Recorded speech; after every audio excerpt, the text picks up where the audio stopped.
Hello, this is Chris Nelson for EvolvedConsciousness.org. I'll be reading the etymological article on living, experience, action, choice, and emotion. And this deals with many other words as well. It's to clarify the meaning of words as they relate to reality that we can observe and detect around us. And it's also this deals with symbols through words and how they reflect reality. So it also deals with understanding reality in ourselves. So it's important to know how to think and how to process reality. So if you have not gone through the Language and Reality series and the Metaphysics Language and Reality presentation and the previous articles on axioms, existence, consciousness, and identity, and other etymological breakdowns on words and such as Tracing Reality, A Visionary Quest to Wisdom, on words, reality, and proportions, many other articles and audios that I've done to help provide an understanding of the foundation of words we use to make sense of our reality.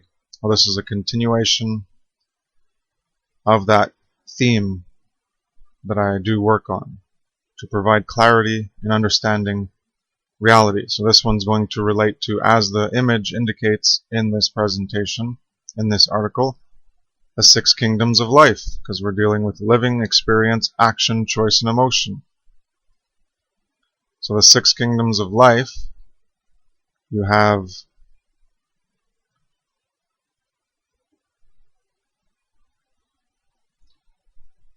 very, very small aspects, like different bacterias, and you have fungi,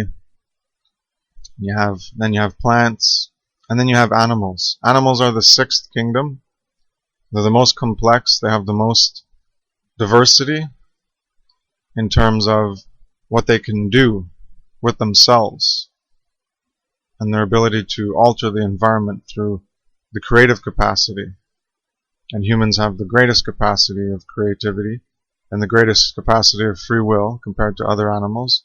And that's why we have the greatest capacity for good and evil. And this has to do with higher order consciousness that comes with that greater complexity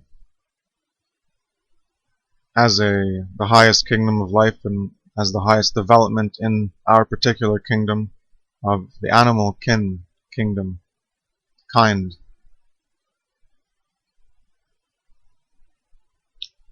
Many people don't understand the fundamental difference between animals and plants, and they like to equate them in order to validate their immoral and evil actions towards animals. Because once you equate them with plants, well then it doesn't matter what you do to them, because they're just plants. Plants feel, so there you go. Everything's okay. I'm an idiot. Plants feel. I don't even know what the word means, feel, so I'm just going to use it like other idiots use it. Namely scientists and morons who don't know what the hell they're talking about and how to describe reality accurately. So now plants feel. There you go, plants feel, and so do animals, so we can do anything we want to plants, and we can do anything we want to animals. There's no morality objectively, we don't need to learn about that. We can just keep focusing on arbitrary designations and flawed symbolic references to reality, and keep our attachment to those erroneous definitions. We don't have to learn anything about reality objectively, certainly not morality, and our behaviors and the consequences to our behaviors. That would be too painful to look at ourselves in the mirror, honestly. So we got to keep being cowards to truth and morality, trying to justify, to invent rights, to invent truth when it's not there. So I'll begin. We, humans, create words to reflect reality. The naked eye, for discerning reality, can clearly see there is a fundamental difference between plant life and animal life, at the very least. Here are some discernible classes of living things we have come to understand with the help of technological instruments. And that's referring to the 6 kingdoms of life infographic. Can this reality of differences in life forms be seen in etymology that accurately reflects reality? Can this understanding of reality, that plants and animals are fundamentally different, be seen in the roots of our language used to describe reality? I wonder, can that be seen, other than just plain observance of events, phenomenon, and objects in reality and existence, which anyone should be able to do to discern the difference between plants and animals, but people don't like to look at reality honestly. They don't like to use their senses. They want to trust the words and technology of other people and use that as their capacity for discerning reality. They don't need to do it themselves. They're going to trust other people's interpretations. They're going to trust other people's technological derivations. And, oh, well, now plants feel, because I don't know how to describe the word feel properly and what it actually means as a reflection of reality. Oh, but that guy, he's an authority. He's a, quote, scientist. So he's calling it feeling. Oh, it's feeling. Plants feel now. I'm not going to learn what the word means. I'm not going to learn how the word reflects reality to see if it's even applicable. I'm not even going to try to understand what the processes are being described through technology of the plants are and how they are not the same as what happens in plants. And I'm not going to understand that either. I'm just going to be ignorant. I'm going to say plants feel. Well, I'm suggesting we do a little more doubting, be a little more curious, and ask more questions to really understand the difference. Because clearly there's a difference, but people don't want to see it. Because that would force them to see things as they are. That animals are not plants. And then they might have to do something about their actions and change themselves. God forbid. Because that would require actual effort and work on themselves, dedication, persistence, and determination to reprogram the subconscious processes and habits that you've engaged in since you were indoctrinated into them, since your birth, into perpetuating evil and immorality in this world. So yeah, it takes a lot of work to change. First you got to admit that there's a problem and there's a need to change, but you can't even do that because you can't face reality. So can we understand reality that plants are fundamentally different from animals through the roots of language used to describe reality itself? Yes, we can. Yes, we can. So this article and audio deals with etymology on life, live, leave, leaf, experience, active, act, do, fact, passive, plant, interact, pain, organism, organic, work, bio, choice, taste, plant, plane, place, sprout, sense, sentient, feel, emotion. And then I have all the content sections. So first is life, live, leave, leaf, experience, act, action, axiom, do, fact, passive, death, kill, murder, plants, pain, free will, choice, organ, work, bio, choice and taste, plant, place, plane, sensing, feeling, and emotion, hive mind, collective consciousness, programmed life, free will, consciousness, and evil capacities related to natural moral law. It's quite a long article, so the audio will probably be quite long as well. Probably over 2 hours, I'm estimating. Life, live, leaf, leave. Life. Existence, lifetime, way of life. Meaning a property which distinguishes living from non-living matters from the 1560s. Then we have the sense of the vitality and energy, the vital energy, elan vital, and gets into the whole conception of the vital energy everywhere, and that's a possibility, it's a conception. But that's not what I'm focusing on, because it's only a conception. It's not a reflection of reality. It's an attempted induction to try to provide an answer for why there's a difference between living and non-living matter, biological and non-biological. But in essence, all matter is living, it's all moving at the atomic level, subatomic level, everything's moving, so it's all in motion. So it's, quote, alive. It's not alive, but if you want to look at it that way, it's not dead in the sense that it doesn't move because it moves. So you can't talk about everything being alive simply from the aspect of movement, because everything in the universe is alive. The rock is alive. Everything has movement. But we don't live at the quantum levels, which is why, again, we shouldn't use technology. We should use our senses in order to make sense of reality. Stop using technology to say, oh, plants feel, because they don't. Stop using technology to say, well, oh, everything's one, it's all the quantum world, and that's what matters. No, we don't live there. We live here. So technology can cloud your ability to discern reality properly, which is the problem we have right now, with an inability to think properly for ourselves and use the faculties of the senses that we have in us innately in order to discern reality. We have life as a term of duration of inanimate objects. That's from 1703. So first it was about living things, and then it became, well, just a term of duration, just a time, even of inanimate things. So you can have the life cycle of a toy product, the life cycle of a rock, eventually it'll erode. There's life cycles for everything, but it doesn't mean that it's alive. It's not the original life. So life as existence and lifetime, yeah, everything has an existence and everything has a lifetime. But obviously that's not what we're talking about when we talk about life. It's just in the etymology, that's all it means, just existence and lifetime. An atom exists inside of a rock. It all exists. It all has a possible lifetime. Maybe the atom decays at some point. I don't know. The electrons go popping in and out in shells and valence.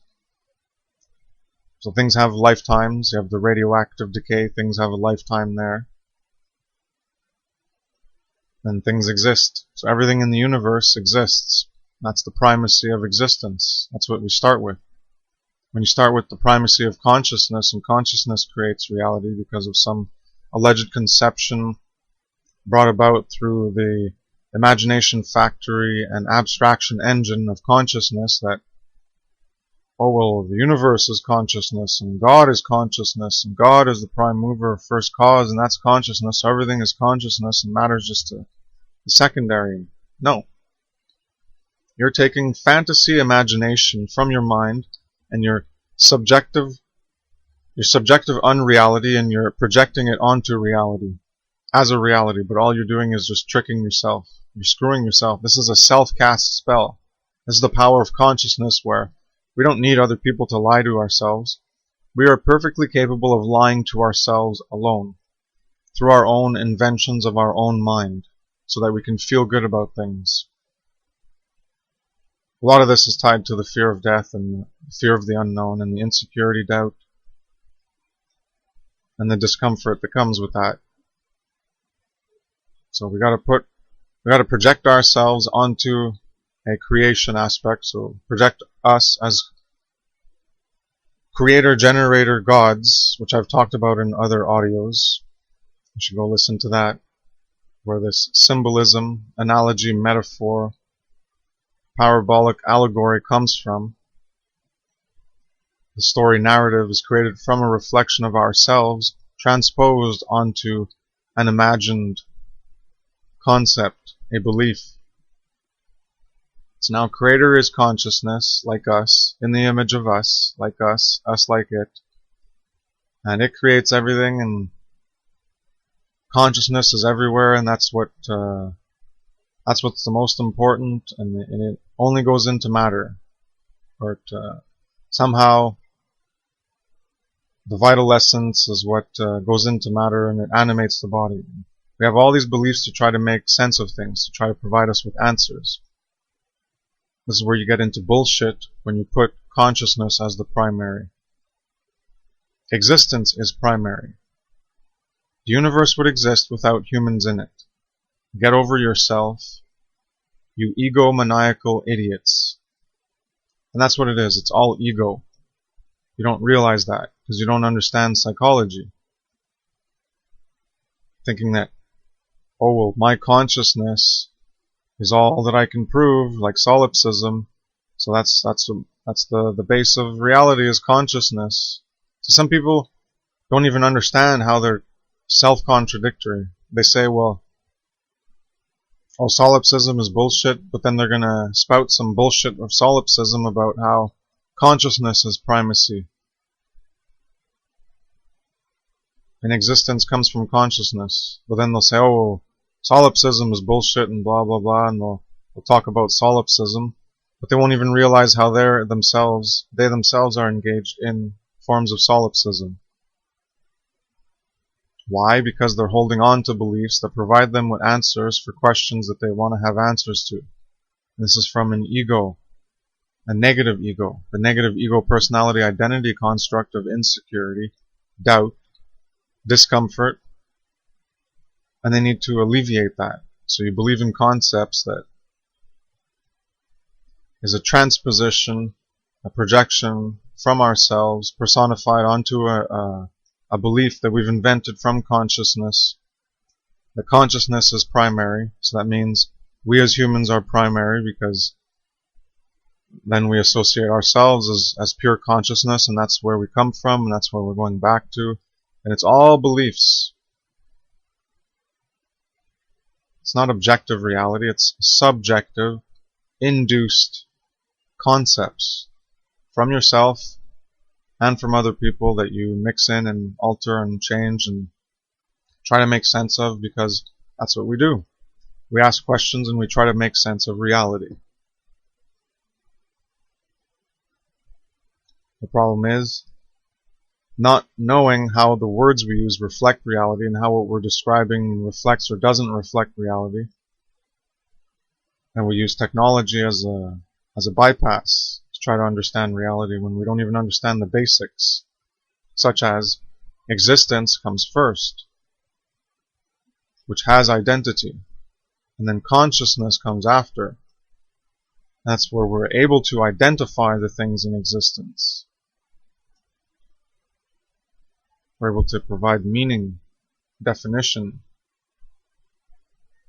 and we can form axioms of understanding reality. So, to continue with the article, life, described as an aspect of physical matter, distinguished from others not like it, non-living, is from the 1560s. Even later, the word was applied to any object that has a, quote, term of duration, as in the lifetime of a product that any industry can make. Anything that comes into being in a period of time, such as animals, plants, or man-made products, can be said to have life, because it was not existing before, previously, and now exists, and presumably will no longer exist in its complete form after the forces of time and erosion wear it down. Simply existing as an object in reality qualifies as, quote, life in this meaning. But that is not what most of us consider as life. Life does not seem to be a very useful word etymologically if we consider anything in existence as having life, as this etymology describes as a definition. It's not very useful in talking about life, because then everything in existence has life, so then the word becomes just another word to talk about things that exists. Reality. So then it loses its purpose as far as I'm concerned. The other meanings apply more to a living as a being, to living as a being in reality that interacts. So the more proper meaning has to do with interaction in reality, to living as a being in reality that interacts, which are animals. That's where in the 6 kingdoms of life, it all interacts with the environment, and things interact with themselves at their micro level, and they build their little cell communities and whatever. But that's not life of interaction. When we're talking about having a life and living a life, that requires motion and mobility and interaction. Only animals are in this category of life, what we talk about as life. Not simply as a lifetime and existing, because everything has that. So, interaction in reality as a, quote, way of life, and the, quote, condition of being a living thing, which is contrary to, quote, death. So people want to say, oh, plants die too. Yeah, in a sense, yeah, and so do cells and everything. Cells in our body die, but that's not death. It's death for the cell, but that's the word we use, death, for the termination of a lifetime. It's the death of a product. And the product's at the end of its lifetime, it becomes dead and no longer usable. So these are words we use to reflect reality, but what's the truer sense of the word? Well, we're talking about the experience of a living being, a creature that has interactivity and mobility, a way of life. It even has its own personality in the higher order consciousness constructs of the animal kingdom. You can see this in many mammals, even non-mammals. They have different personalities, they behave differently. Even though there's a basic level of biology and survival and different complexes and capacities of consciousness, animals do have their own individuality. Well, the higher order ones, it is detectable. We can see it through the way they behave and act, that they are individual identities, individual ego personality identity constructs within themselves through their own existence. So we have live, to be, to live, have life, to experience. And that's from the Proto-Indo-European LEIP, leap. To remain, continue. That comes from leave, which we'll look at as well. I just want to say, I don't know if it says leap or leip or leip or leap, but I just see leap when I look at the word, L-E-I-P. So if you want to look at it that way in a sort of a green language, well, leap. To live is to leap. You got to be able to leap. You got to be able to jump and move and get around. That's the animal kingdom. So experience, remain, continue. The original source of live means to remain, continue, which biological forms are less remaining and less continuing than non-biological forms that exist in time for longer periods. Rocks, for instance, last longer than biological things, so it does not appear that it means that. The later meanings have more pertinence and clarity of expression, such as to experience. The Proto-Indo-European root leap is related to leave. Also, the later convention of making a residence is related to those with mobility and having a place of residence to inhabit, as it serves as a protection and guards us. Because you don't have a residence unless you can move about. If you're stationary, you don't have a domicile, you don't have a residence to move about and inhabit or not inhabit. Plants don't have residences. They don't have mobility. Only animals do. Animals create shelters. Also, what resides is what is to be left, like a residue.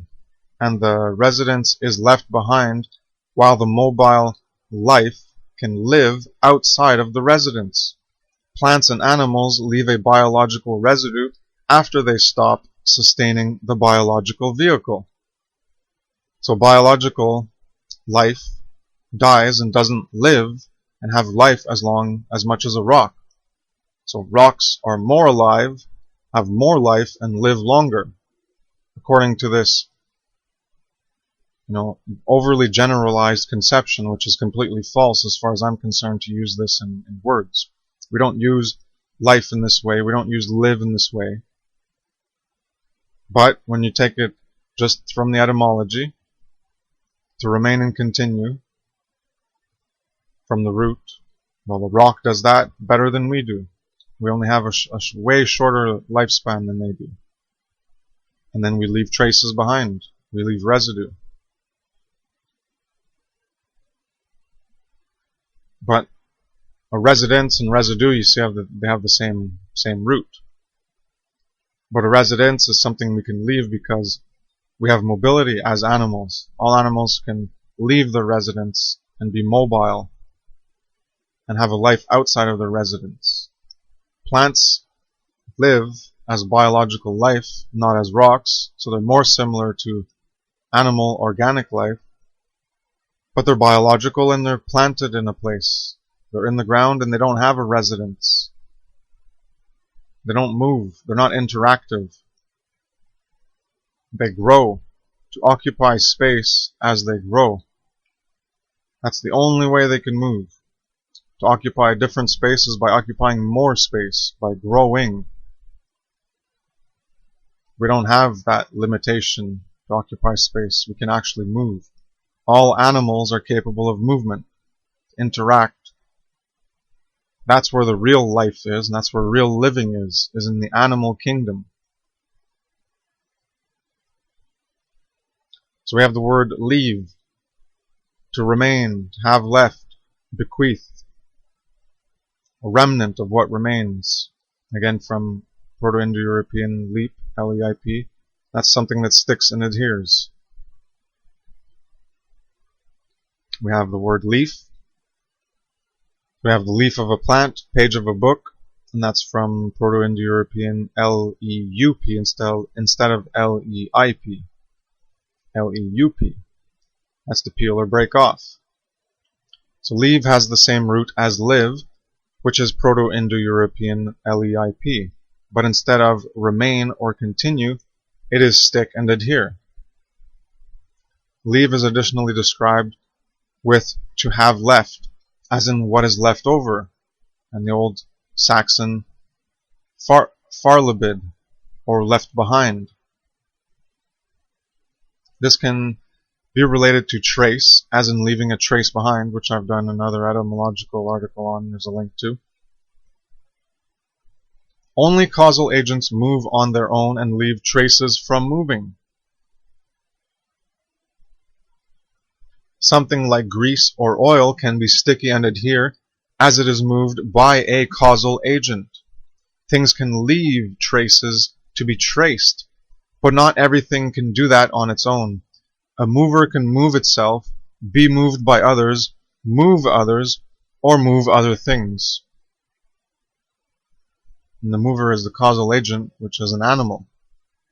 A mover can move itself, be moved by others, move others, or move other things.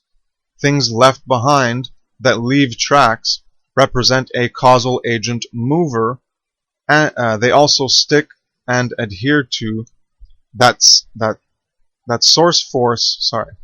They also stick and adhere to that source force in their current state of existence as a remnant track left behind. So the oil and the grease left behind. Well, they adhere to, if you take your finger, you as a causal agent and you smear it somewhere, well, you have that trace, that track of smearing that oil or that grease or whatever you want, but it's also on your finger too, so that it's also left behind on the source force, your finger. There's a trace on that as well. The causal force started something and created an effect. a track to be traced.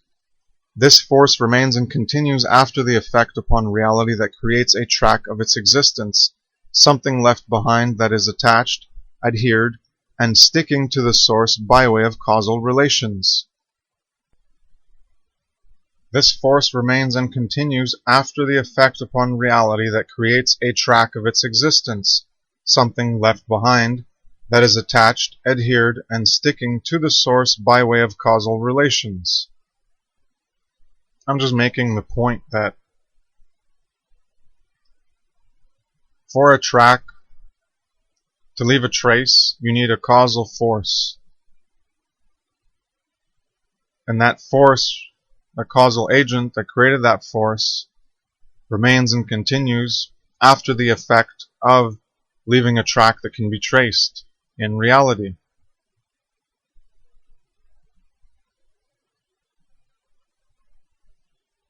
That is how the word live can relate to the etymological source, even though it does not make sense at first. What do you mean? Remain, have left, bequeath, remnant, stick and adhere. How do these things relate? How do you make sense of it? Well, I just did. To leave something relating to that sticking and adhering, well, it requires a causal agent. So you can see leave and leaves. So it's something that's left behind. Yeah, but that's just something that falls off every year. The leaves fall off. Our arms don't fall off. Animals' arms don't fall off. Things like that don't fall off.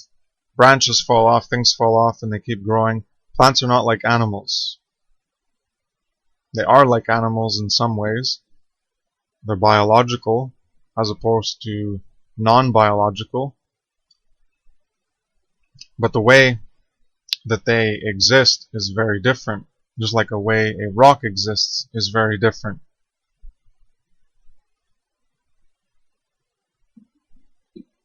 A decoding of the symbolism, the words, and their references to reality must be synthesized to provide the connectivity between the word and the etymological root source.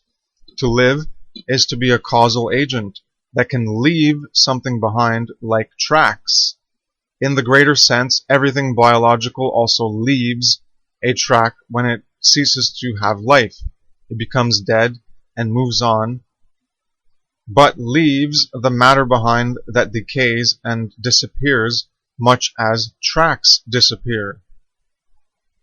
So as I said before, on a residue and a residence, or when plants or animals die, they leave a residue that eventually fades. So everything biological leaves a track, along with everything else in existence, right? Because by existing, well, you're leaving a track that you exist. In that bigger sense. So in that sense, then everything leaves tracks. But it makes less sense, it's less applicable as a useful word, just like live as just existence. Anything having a life, a shelf life, well, that's anything in existence. Suns die after a time, and planets maybe they'll collide, and after the sun dies and the supernova explode, who knows? Things have a beginning and things have an end. So everything has a life. Everything lives in this global sense. Everything leaves trace, but it becomes pointless to talk about these definitions if we're going to only apply them in these global definitions and global perspectives.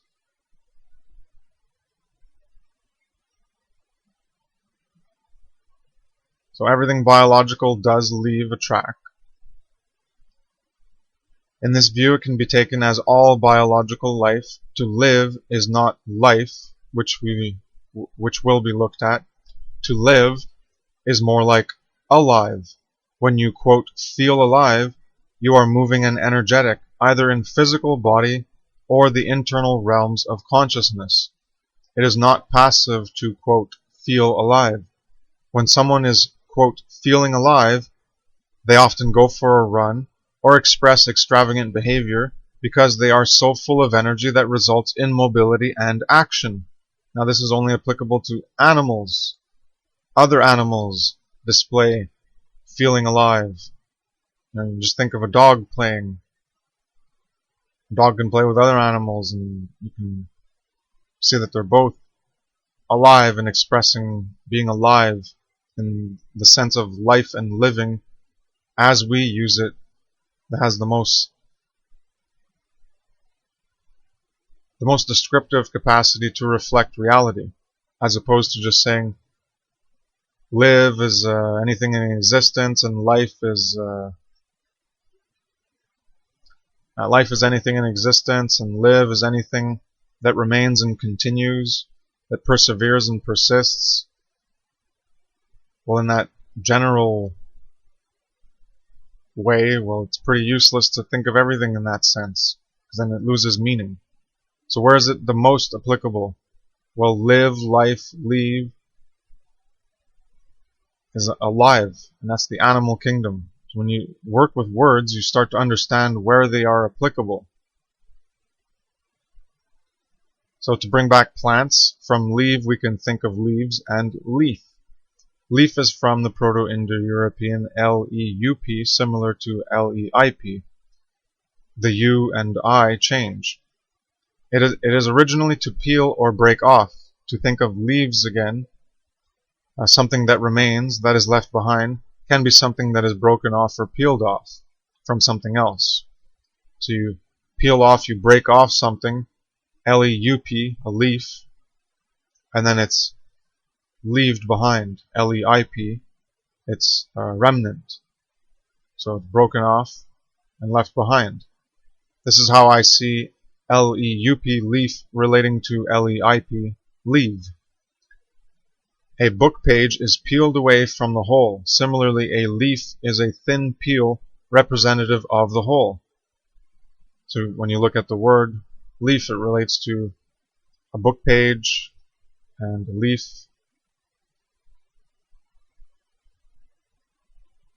So you're peeling away the leaf from the tree, you're peeling away the page from the book as you progress through the book.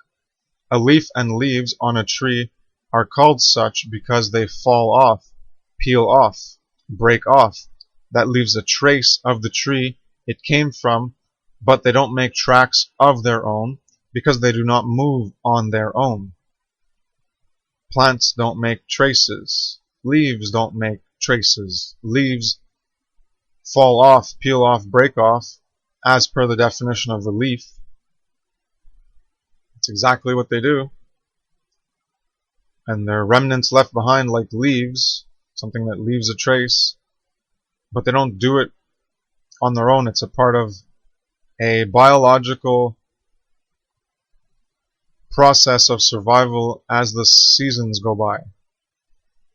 As much as cells fall off of our body from our skin, we're not making it happen. It's a biological process. It's automated. There's no consciousness involved in that process. It's all automated as per biological functionality.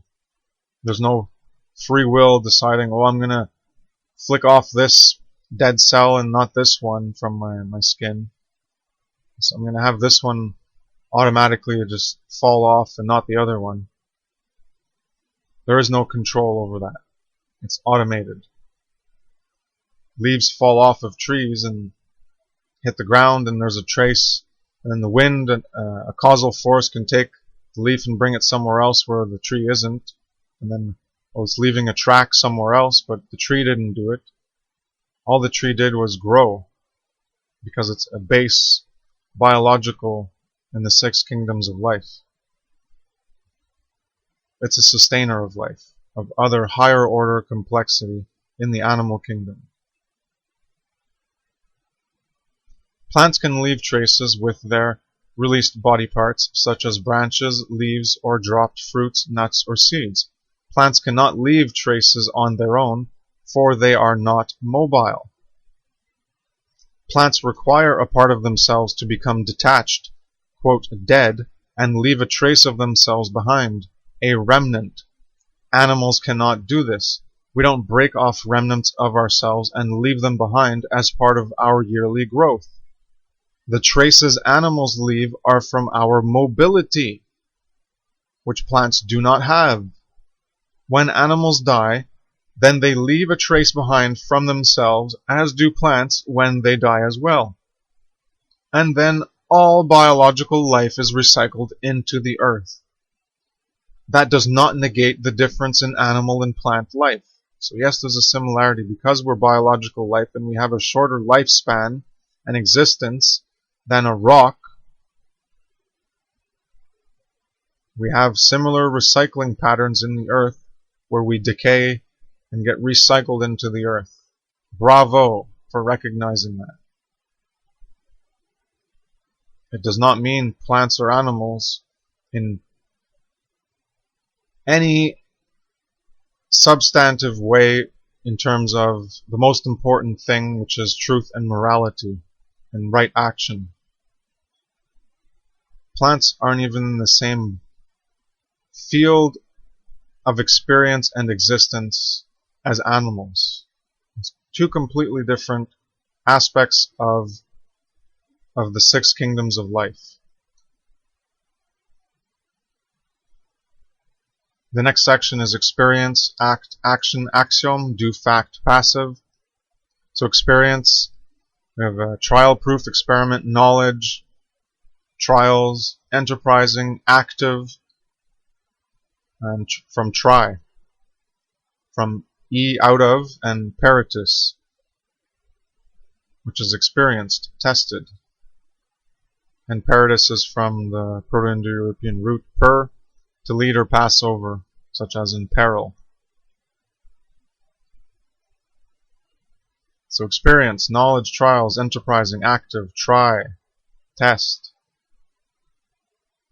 Live, to be, living, and later I will relate this to alive, is to have an experience, as well as the ability to leave behind tracks. An experience is an active undertaking. You have to have mobility and interactivity. Plants do not have mobility and interactivity. Okay? They are more passive, living, biological forms of matter. They're not active. They don't go through trials and tribulations of life. They have survival aspects, yeah. They try to survive in where they are. And that's where they are, and they try to survive as long as they can, and then they can die. There's not enough water, there's not nutrients, they can't move around to go find things, they're not active. They don't experience like animals do. They don't try, test, and have trials and gain knowledge like animals do. They don't experiment like animals do. They're not enterprising like animals are. An experience is an act of undertaking. I know that I, as a human animal, part of animal kind, am capable of trying things, judging, experiencing, and I can see this same type of experience in other non-human animals. Plants do not share the same type of reality and living as animals. So we get to active and act from ager. To do, set in motion, drive, urge, chase, stir up. And that's from the Proto-Indo-European ag, which I've looked at in previous articles on kind and kin,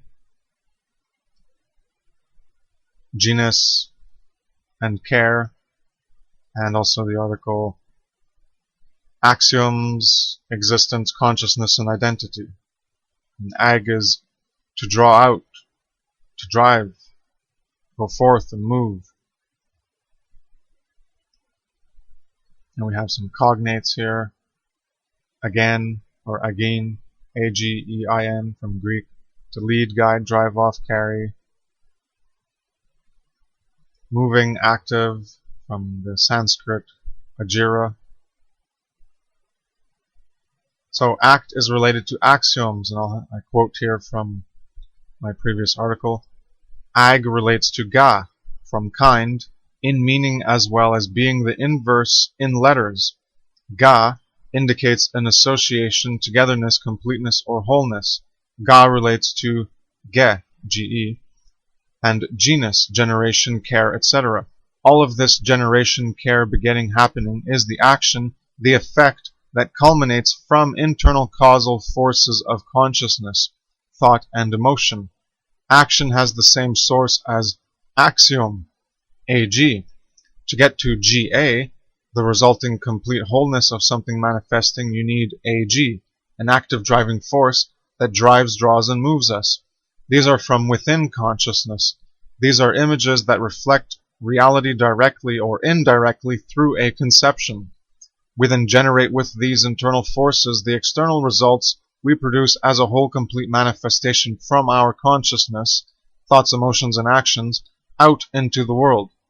At least that is how proper manifestation occurs in unity consciousness. So we get to the word do. Make, act, perform, cause, to put, to place. From the Proto-Indo-European DHE, so de, I guess. That's to put, place, do, make, and it's related to factitious.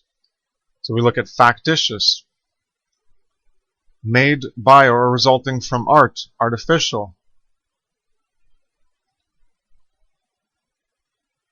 From facere, to do. And we look at facere, the Latin word facere. To make, act, take action, be active, compose, write, classify, do, make, create, make, build, construct, produce. That's from the same root, DHE, de. So do and facere come from the same root. We have fact. To do, fact, factitious, facere, fact, those all relate. So fact, action, anything done, especially an evil deed, apparently, is what it used to connotate. An event, occurrence, deed, achievement, a thing done. Facere, to do, is where it comes from. So it's a thing done. The main modern sense of thing known to be true is from the 1630s, from the notion of something that has actually occurred. So we view facts as synonymous with truth because something that's been done is something that actually occurred versus something that hasn't been done and hasn't occurred. So it's a fact. It's anything done in action. It becomes a fact. It's a truth now. It's known to be true. It happened, as opposed to not happening. It's a deed, achievement, thing done. Now, thoughts, emotions, and actions. Actions are only done by animals, not plants. So again, I'm just showing how animals are animals and plants are not animals. No matter how much bullshit you want to spin inside of your mind because you can't face moral objectivity, you can't see reality as it is, you keep lying to yourself. Learn words. Learn how they reflect reality. Factitious, facere, fact is artificial. You need to be able to create it. And that only comes from arms and hands. Only animals have that. Birds have beaks they use. Okay? You need to be a mobile, interactive being in order to do things, to act factitiously, and facere and fact and do things, to build and construct and produce. And there's the basic aspect, the general aspect of producing by growth. So yeah, all plants do that. But that's not what we're talking about when we talk about doing, making and acting, to putting in place. Artificial creations and actions, deeds and achievements, things done. We're not thinking about plants when we think about these words. So learn how words reflect reality.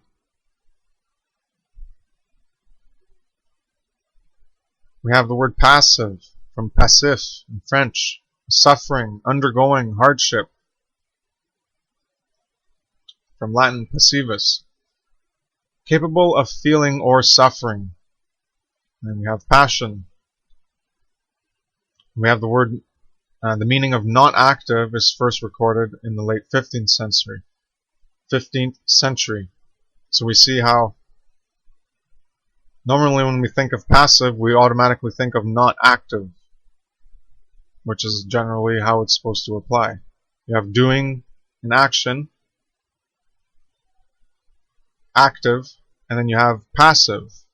Well, that'd be the opposite, not active. But that's the later connotation derived from the previous aspect of a deeper meaning of suffering and undergoing hardship, capable of feeling or suffering. So you can say, well, in the later sense of not active, plants are passive in that sense. But in terms of passive reception, whereas humans and other animals can just passively be submissive as a slave consciousness and suffer and undergo hardship without doing anything about it, capable of feeling or suffering, only animals are capable of this. Plants are not. So the meaning of plants being passive is a later derivation of being non-active. But the true sense of passive, relating to passion and suffering and feeling, well, only animals are capable of that.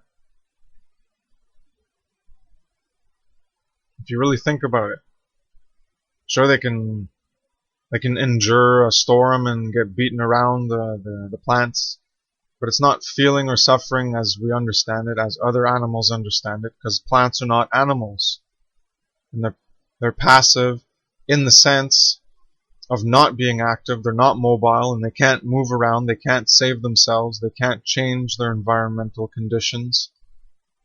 They're stuck as a lower order kingdom of life,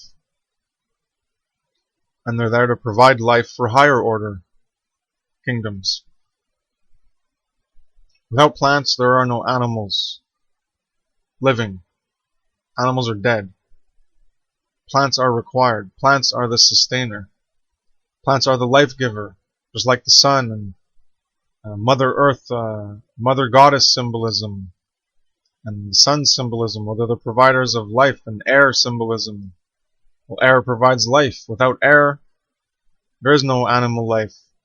Without plants, there is no animal life. Without the sun, there is no animal life. Without the sun, there is no plant life. So the sun is the prime causer of all life, and that's why the god symbolism in Egypt and Sumer and everywhere else in the world, that's always viewed the sun as the life giver, and then that gets anthropomorphized, personified, and projected through consciousness and our inner subjectivity and identities, and we reflect ourselves onto other things in order to try to relate it to ourselves in reality and try to make sense of it. So the sun becomes the creator of everything, the life force providing aspect that we can see in reality, but it's all inducted from the imagination factory of our consciousness to try to make sense of where life comes from, because we can see that the sun gives life, so then the sun becomes God, and it's all conceptions from consciousness that we create in order to try to provide answers. And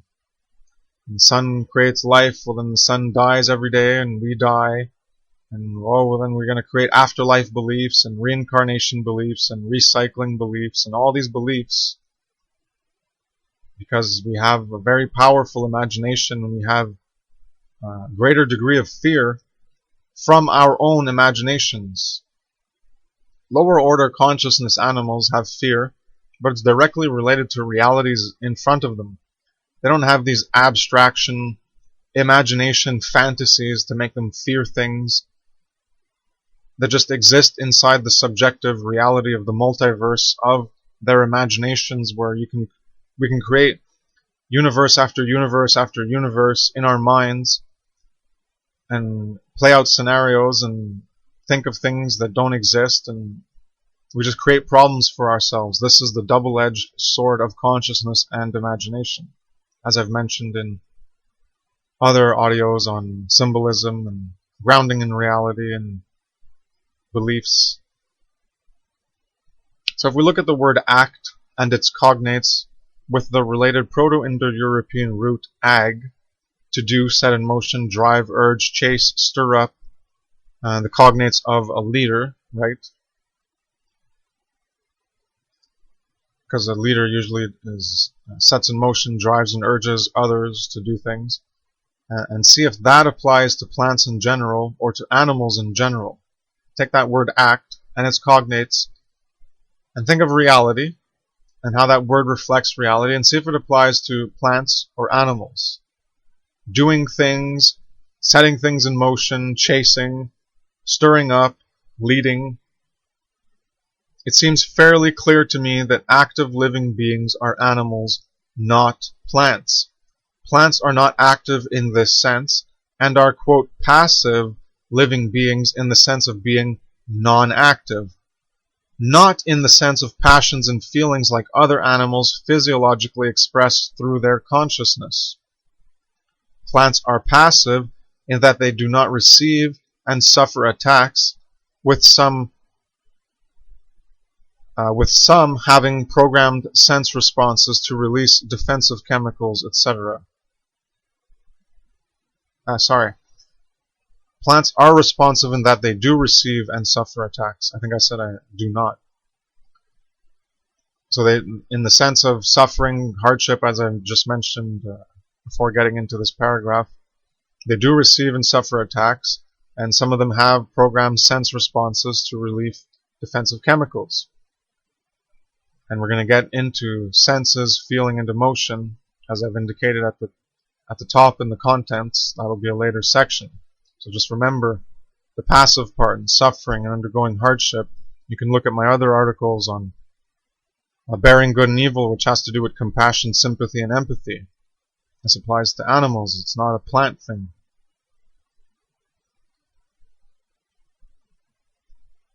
So they cannot go anywhere. They cannot run away. They are not active. They are not mobile. They are not interactive. Is a rock passive? Yes. It will endure, suffer, and bear weight, or whatever is done to it. You can put a rock, you can put a car on a rock. It's not going to cry and yell and have tears and feel pain. You can do the same thing to a plant. The plant's just going to take it. And you'll break it, and then it'll die because it doesn't have its connection to its roots, which suck up water and other nutrients. And then it's dead. There's its lifespan, there's its shelf life, there's its existence, and it goes back to the ground and decays. You can shoot a human in the head and the same thing. Well, there's the end of their existence, there's their shelf life gone, and they start to decay because they don't have energy in their body flowing anymore from electrochemical, biological processes that allow the life in that vehicle to be sustained. So once your consciousness and your brain is shut down, well, there's no more electricity being generated, being sent all over the body, so you die. But then you're going to go decaying back to the earth. So rocks bear more. They can have cars put on them. They don't die. They bear weight, and they just endure and suffer it. A rock is more passive and less active than a plant, since a plant grows and moves in that limited way to have the most limited activity while bearing whatever is done to it in as a passive thing, like a rock. So it just bears it like a rock. It might have electrochemical stimulus going through it, but it doesn't have a nervous system, it doesn't have a brain, it doesn't feel things, it has signals. There is communication. Cells, bacteria have signals. They communicate. They exist in a community. They interchange. That's what plants do. I want to talk about, the root networks of plants. It's like a neural network. No, it's not. Tell me that a petri dish is a neural network. They communicate. They interchange. They survive as a system.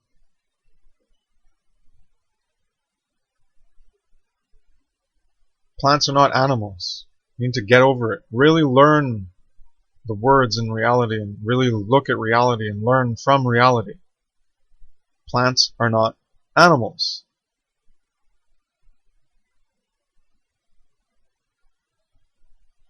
So death, kill, murder, plants. Death is not kill and is not murder. Murder is death. Kill is death.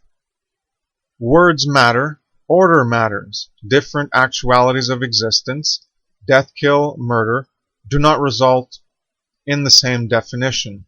This is identity, where differences create additional definition. A plant can die, but is not killed or murdered. Animals die, possibly as a result of being killed or murdered. This is all contained in the etymology. See my other article on killing and murder for those specifics. As for plants, they do not harm and therefore do no murder. Since they are not capable of harm, they are not capable of being killed in response to harm done. There is no killing. There is no murder. It is only death of a biological life form. A planet can die. A star can die. Does the star have a will to create harm? Can it therefore create murder? Can it therefore kill in response to harm? No. Animals are capable of using their will to engage in action and harm others, but they are amoral in that they do not understand what morality is, and therefore they cannot murder, as murder is a moral word based on a violation of rights that we recognize as higher order consciousness moral beings. So my point is, if something cannot harm another, then it cannot kill another or even murder it, even if it's a higher order consciousness being. If it's a lower order consciousness being, it can create harm and it can kill, but it can't murder because it doesn't understand murder. We can understand it because we are higher order consciousness beings. Plants cannot create harm and they cannot kill, and therefore they cannot be harmed and they cannot kill. It's very simple to understand. An animal can create harm and can kill. Therefore, an animal can be harmed and can kill. A plant cannot create harm and cannot kill. A plant cannot be harmed and cannot be killed. It's very, very simple once you understand it. Look at reality. Stop just looking at my words and, no, they can be killed because it's dying and killing is a death. Yes, it is a form of a death, but death itself is just death. Death does not require killing and does not require murder. You cannot murder a plant, you cannot kill a plant, you cannot harm a plant. It has a life, it grows. And that does not mean we can just go around plucking up every plant and chopping down everything just because it's a plant. What's the point of that? See, there has to be purpose and meaning behind doing things. You don't just do things just to do them. So no, you can't. Just because you can go around and put an end to all of the plant life doesn't mean you're going to be a killer for it. You're going to be a moron because you're doing something that doesn't make any sense and has no purpose and meaning.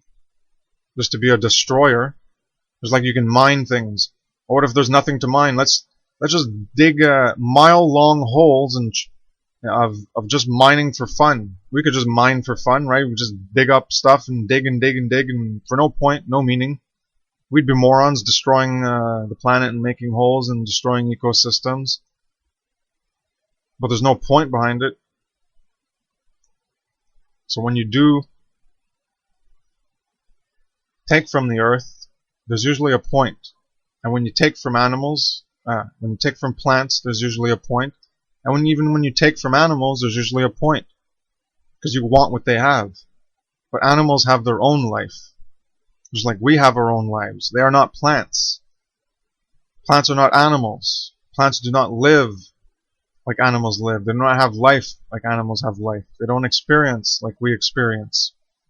They don't act. They don't do. They don't create facts. They're not artificially creating things. They're not producing. They produce fruits for us to live from. That's their basic function. They don't produce habitats of shelters. They don't produce nests. They don't produce furrows and holes to survive in. Animals do these things because animals move and interact and are capable of being active. They're not simply passive receivers. They can be, but they're not passive as in non-active.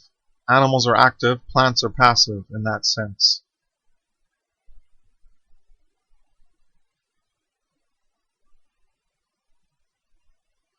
So plants can't harm, they can't kill, they can't murder.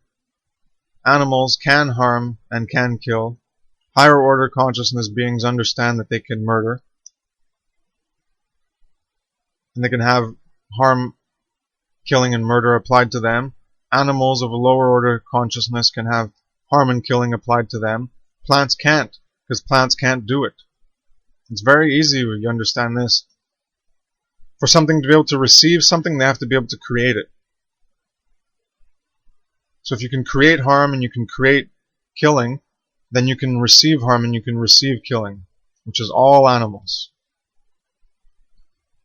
Plants grow and die, grow and die. They don't create new things, nests, etc., and change things themselves like animals can do with their will. Plants die and create soil for the actual environment that exists for animals to exist in. Without plants, there are no animals. Plants are required for animal life on Earth. I don't know about the sea. Maybe they get their oxygen in some special way, and it's has nothing to do with algae and other aspects of other animal kingdoms. Anyways, that's beside the point. They grow and die and create the initial environment for animals to live, and they continue to provide what is required for animals to live. No plants means no higher order life. I have spoken of this plant purpose before. Doing and acting is related to making, creating, and again, we see the link, as I mentioned previously, in etymology on axioms, existence, and consciousness, on ag and ga-ge, on ag and ga/ge, for generation, creation, etc. Animals are causal agents that can alter the environment and create new things. They do not create the environment as plants do, but alter and use it to their advantage, as plants are purposefully there to provide for animals to live. Birds can build nests, for example, which is something created from the environment. Rocks are facts in that they exist, but they don't create. They are facts because they were created. Facts are not to do, they are what have been done by other forces that made them be what they are. Such as a chair. A chair wasn't there before, but a causal agent created something artificially through the arms and the hands and the power of creation, and it became a fact, something done. The chair exists. A causal agent manifests a change in outside of itself through its ability to act, move, and interact with other objects in the environment. Universal forces created elements and eventually made different rocks on the planet. We, causal agent forces, can take a rock, sand, etc., and make stones for a house. Animals are all causal agents of some degree. Facts are what is. In French, do is faire, and a fact is un fait. So do and a fact, faire and fait, they're just different tenses of a verb. Faire and fait is the same word, just in a different temporal framework. And do and fact is the same thing. If do is faire and fact is un fait. I'm just relating it to you in French because I'm bilingual. So I'm just showing you how fact is what is done. The doer and what was or is done is not the same. The animal causal agent doers can have things done to them, while the intangible forces of the universe and creation cannot have things done to them. They can only do what they do. Animal causal agents are active and passive, acted upon, while forces are active and not acted upon. And I've gone into greater detail in this in a recent clarification on natural moral law science and the definition of natural moral law and science, and how there is no magical universal force, an impersonal force called natural law, that's acting to send us back what we put out. It's all done by ourselves through the natural forces of cause and effect, which is a natural law, but has nothing to do with morality.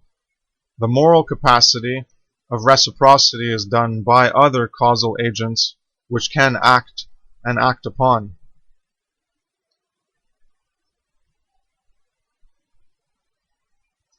Doers and makers, acting, putting, placing. This requires mobility to put something or place something, and you need to have the ability to put or place. So we get to plant, to drive in with the feet, push into the ground. Sole of the foot. From the Proto-Indo-European plat, to spread flat. And we can see this relates to the noun place. And I think I go into these words later, coming up.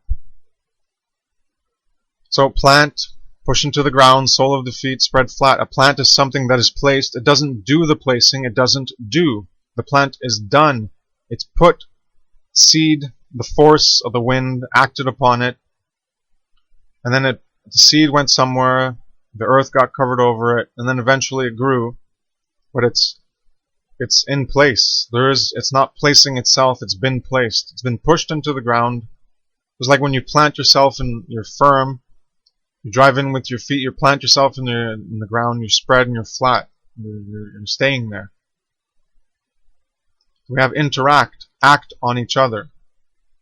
From inter and act, inter, betwixt, between, in the midst of. From Proto-Indo-European, enter, between and among. So it's action between each other. Now only animals have this, because they have mobility, and they have the action to do and create, as I've been talking about. So everything should start to make sense. All these correspondences, how words reflect reality accurately. Plants are active only in the most minute of degree. They are reactive in a stimulus response otherwise, and passive, acted upon, not acting upon, until reactive through stimulus from the environment. All biological life forms have this capacity. Interactivity belongs to animals alone, whereby they can act upon each other reciprocally in real time in the now, in the here and now. That's where animals can act and are mobile. Plants grow. If you want to call that mobility, if you want to call that interactivity, well, have fun diluting the meaning of words and creating a hodgepodge of understanding reality, because just like I've been describing with life and live, the etymological definitions apply to everything like rocks. So then we're talking about nothing. Just like if you want to talk about consciousness as the all one thing, well then everything has consciousness and everything comes from that all one thing, and you're talking about nothing. I've mentioned this in my other work, and other etymological breakdowns on consciousness in 3 different places, and how it relates to morality and actions of the higher order consciousness. Lower order animal consciousness has a lot of this, but they don't have the moral dimension, which is the purpose of evolving consciousness and higher order consciousness. That's where we're going. Whether it's part of some underlying creative intelligence that you can call God or source or whatever word you want to attribute to it, whether that is a reality or not does not matter. We can see where optimal directions of living are and less optimal, and that can be categorized as truth or falsity, morality or immorality, right action or wrong action. We have many words and conceptual descriptors to explain the right way and where we need to be going, and what ought to be done, what should be done, and things that are the opposite of that direction. So animals have free will to go for a walk at night, while a flower can only bloom in the day, not from free will, but from stimulus-response programming. is what I've been getting at, is the animals do things from a programmed aspect, but also from a free will aspect. Plants do not have the free will. It's all stimulus-response programming. There is no processing of reality, as higher order consciousness animals can do, and then the higher order within that animal kingdom, when you get to animals, you get to humans, which have the most capacity for processing, to live a real life, an examined life, rather than just from a stimulus response programming of habitual conditioning in the subconscious, which is how most human animals are currently living. There's not much processing and thinking going on. There's not much logic and understanding. It's stimulus response, indoctrination, conditioning, behavioral programming, social engineering. This is the life of falsity, the false self that most people are living. So we have pain here. Plants grow, they are alive, but not in the same way as animals. Plants are life to sustain animal life. All life versus life that actually lives. Just like all consciousness versus higher order consciousness, which is what we're talking about. Consciousness that actually expresses itself in visible ways versus an imagined allegation, a speculation of a source consciousness as the primacy of everything, and the primacy of consciousness to create existence and reality. And people just get lost in speculation, in imagination.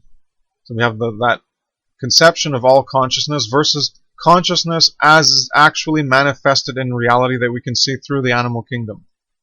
Wow, imagine that. Just like we can see life manifested through certain things. But the sun isn't alive, the moon isn't alive, the earth isn't alive. It's not a living thing itself. It's a body that has living things, okay, if you want to look at that as alive. Just like the body is alive, well, the things in it, the cells, you're going to say those things are alive? They have lives. They're their own individual identity, personality, their own ego. Well, just like a planet, you're not going to say, oh, well, the planet's what's actually alive, and the humans and the other animals and the plants, well, those are just like cells. They're just there for the host, the body. That's all. See, this is the problem with blind correspondence and fallacious reasoning, is you're going to apply correspondences in ways that don't apply. Oh, the planet's sick, and that's it. When you got a virus like humans, you got to kill it. You know, in the recent movie with The Kinsman, where Samuel Jackson plays a psychopath lost in this dream of creating a utopia by killing people. And you can look at the British show Utopia, which is really good, and population reduction and all the pathetic justifications for it. I don't know how I got off onto this topic, but yeah, I guess it's related to just fantasy, delusional thinking. People aren't thinking properly. All life versus life that actually lives. There's a difference between plants and all biological life that's just a life, and then life that actually lives, well, then that becomes the animal kingdom. So consciousness, your conception and your fantasy of consciousness as the primacy and, oh, God and the source and the singularity, and that's consciousness, that's pure consciousness and pure awareness. Yeah, maybe. Maybe. Is that where you're living? Is that where you are right here and now? Is that what matters? No. What matters is you in reality itself, and doing something about the current condition to make it better.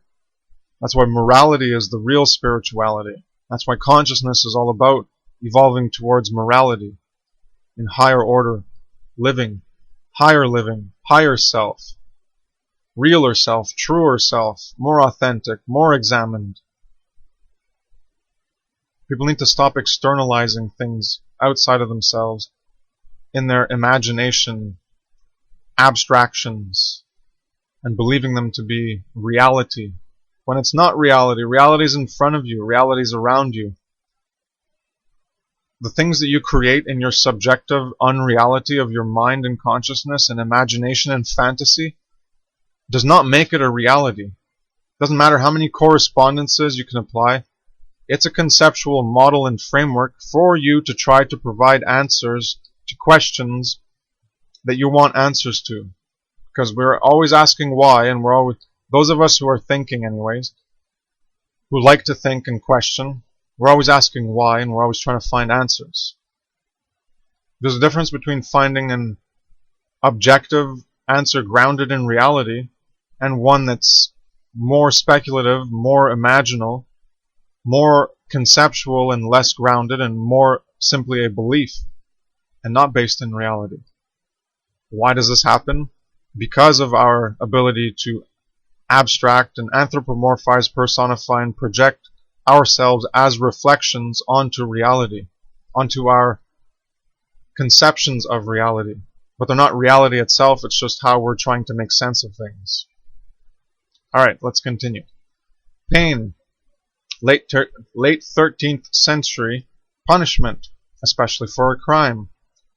From the Greek poin, a retribution, a penalty. From the Proto-Indo-European kwe, Q-W-E-I, to pay, atone, or compensate. And you can look at penal. And the earliest sense in English survives in the phrase on pain of death. So pain isn't really an emotion, it relates to a consequence, a punishment of a crime, a retribution, a penalty, on pain of death. Penalty, punishment, retribution. So pain, to feel pain. Originally it did not only mean to feel hurt and harm in sensations and expressing it through consciousness manifestations and expressions, which animals are capable of doing, of which can be seen in many animals, such as ourselves. A pain was brought upon another, such as an animal, not a plant. Pain was originally also punishment, and sourced from retribution, penalty, and earlier, pay, atone, and compensate. I just want to make this clear. Is that what people do? They poke plants with electric plant prods? I've mentioned this in another article, another little note. Because that's what's really happening in reality, right? Plants don't do what we say, so we beat them, and we break their will, we break their consciousness, we program them, we indoctrinate them, we condition them, we engineer them into broken little husks, break their wills and break themselves. See, the will, free will, consciousness and self is all the same thing, and it's all derived from your birth to your death. Animals have it too. It's nothing outside of yourself. It doesn't come from somewhere else. It's your soul. Your soul, self, consciousness, free will, all you existing. It doesn't come from anywhere else. That's all externalization of the power you have. You do not use an electric cattle prod on a plant because it doesn't do what you do. You're not punishing a plant. You're not acting in retribution. You're not penalizing a plant. Now, in our predatory, dominator, psychopathic living, we think that because an animal doesn't do what we, as higher order consciousness, projecting evil into the world through domination, enslavement, and exploitation, but we think, oh, they didn't do what we say, well, I'm going to beat them. And you beat the animal. You beat the free will, the consciousness, the soul, the self. You beat this out of horses and other animals into making them like robots, to engage in a stimulus response without processing. They're not allowed to think for themselves. This is the predatory dominator psychopathy that is being inflicted upon humans as well, but it first started against other non-human animals, those least like us. So we beat those that don't do what we say because we think we're superior, but we're just generating evil. So we're going to break them. We're going to break their souls, break their consciousness, break their self, break their free will. All the same thing.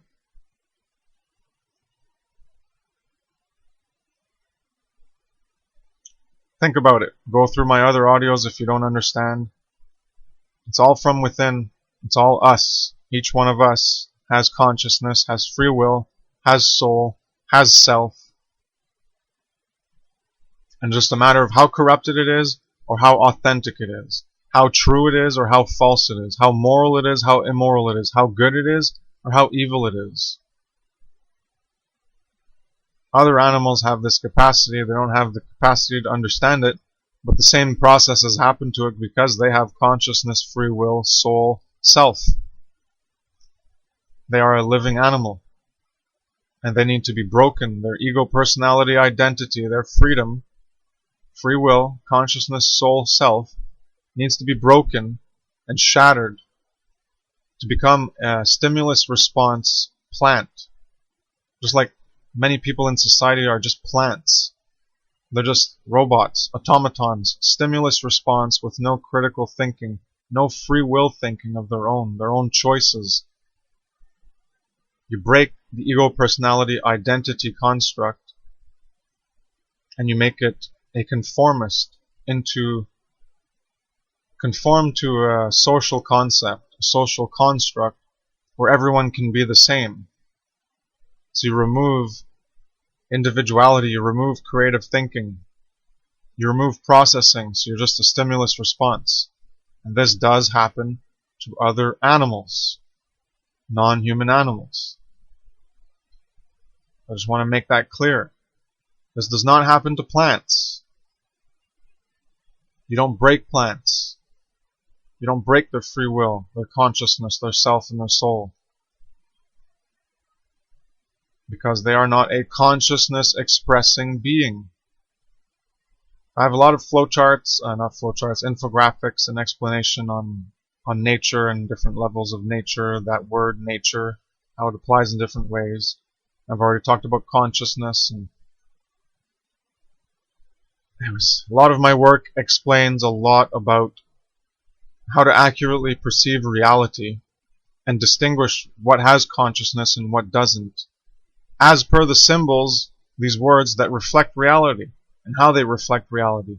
Then you'll actually be able to make sense of reality based on the words you use to make sense of reality, because you'll actually understand what the words mean, rather than taking hip shots and flinging it out no matter which way, because you don't know what you're actually talking about. And then you're going to say the plants feel. No, they don't. Plants have consciousness. No, they don't. So to continue, usually something precedes a need for payment, right? As if there's a repayment or retribution, so you need a purchase or a debt.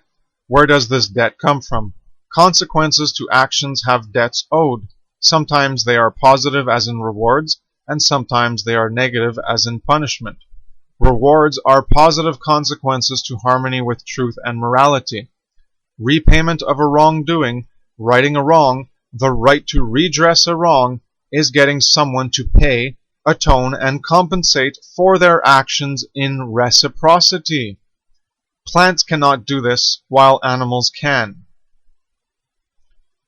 We can see in reality that only animals express fear and pain through consciousness manifestations like running, shaking, defecating themselves, crying, elevated heart rate, etc. Plants don't do this. Plants also don't pay, atone, or compensate because they are not causal agents capable of creating an effect that caused harm. Other non-human animals are capable of incurring payment of debts from other animals or their own kind in social settings. To incur a punishment is a result of consequences to actions. An action harms another, and the consequences are a punishment. This is natural moral law. Plants are not part of morality. They have no actions. They are not active. They do not interact. Anyways, it should be pretty clear so far how plants are not animals, but I gotta keep going. Not even halfway through the article. This is not to mention all the other work I've done on consciousness and demonstrating on memory and knowledge and how that does not apply to plants. It applies to a lesser capacity to animals, non-human animals, and to the greatest capacity to human animals, but it still applies to non-human animals.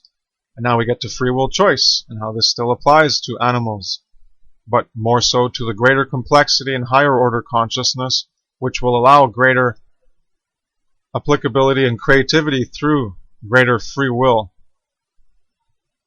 And that's where human animals are.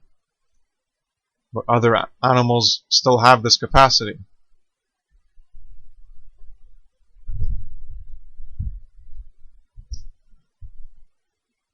Is free will choice detectable in others through our senses? Yes. Can we see it in animals? Yes. Can we see it in plants? No. Again, stop using technology. Use your own eyes.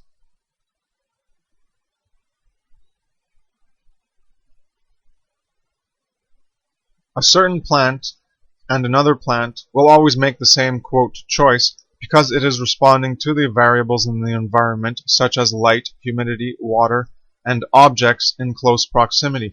All biological body vehicles have programmed aspects of life, but not all demonstrate free will choice. Some, like plants, operate more as a base biological functioning body, with the same output responses or, quote, behavior displayed for specific stimulus input.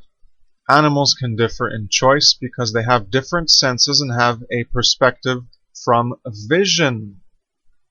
Animals respond in the now to demonstrate their free will. Plants have greater sensing capabilities according to the technology that shows us this.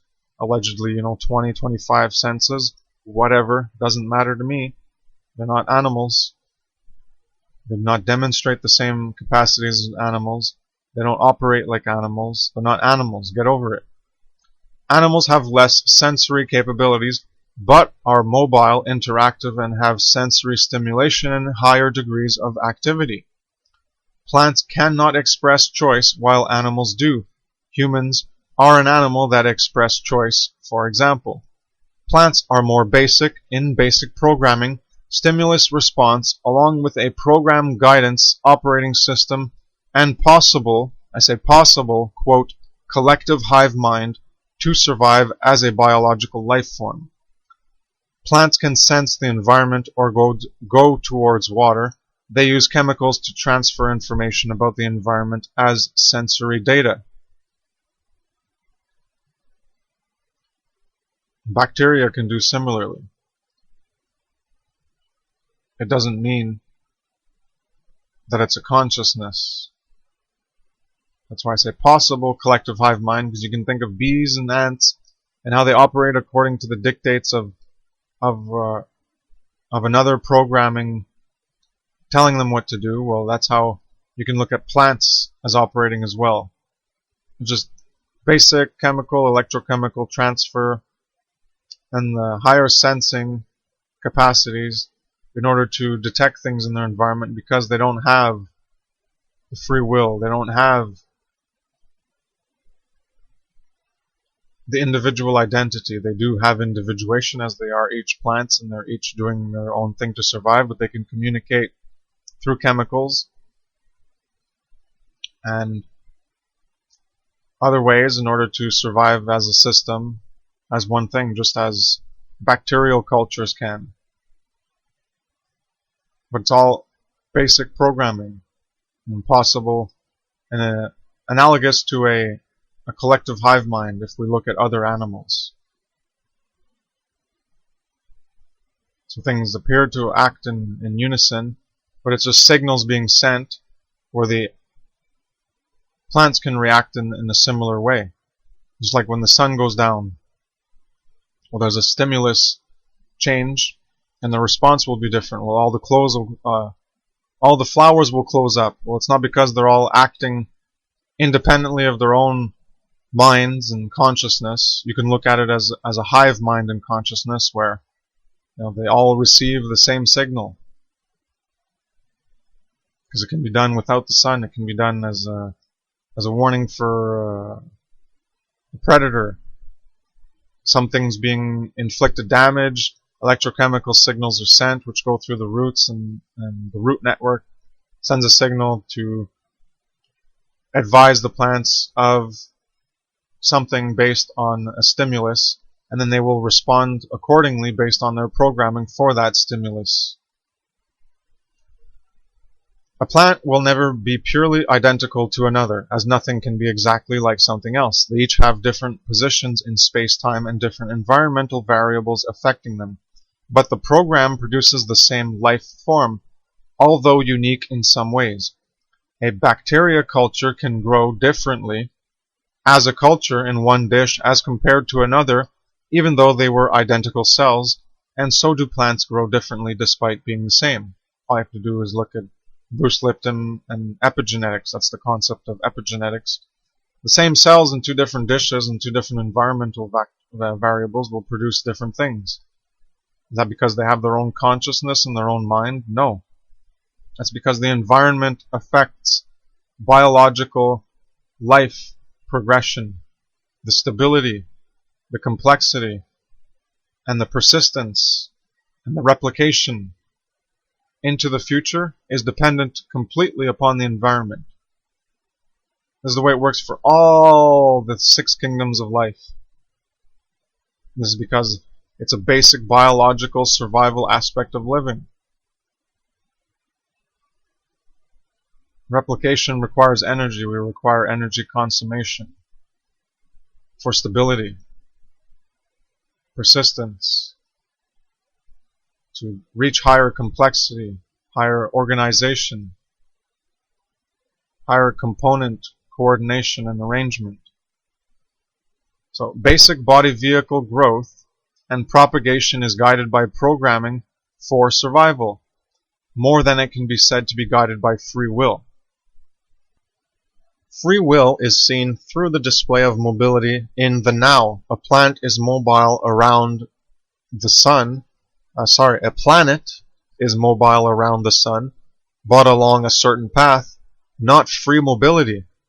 So again, you want to say, oh, the planet's alive and the sun's alive. Well, I'm saying you engage in false analogies, false correspondence, because you take things like the Kybalion and apply it too globally. You take things like as above, so below and apply it too globally. You do not think enough and see how your analogous description is failing to match up to reality.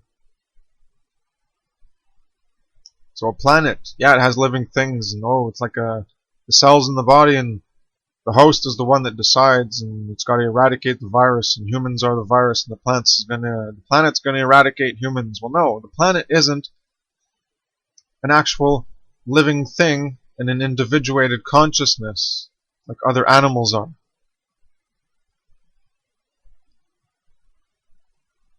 And the behavior of an out of control biological aspect can be more likened to a closed system and the stability within the system with regards to the persistence, propagation, replication, stability in creating, as opposed to going towards entropy. But if you go out of whack, then you're going to create entropy for yourself.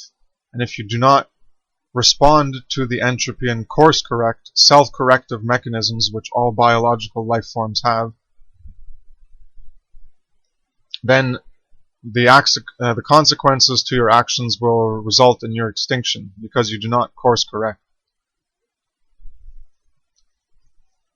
So within a closed system, within forces operating, there are aspects of cause and effect that can occur as automatic course corrective measures, but they are not a free will, consciousness, course corrective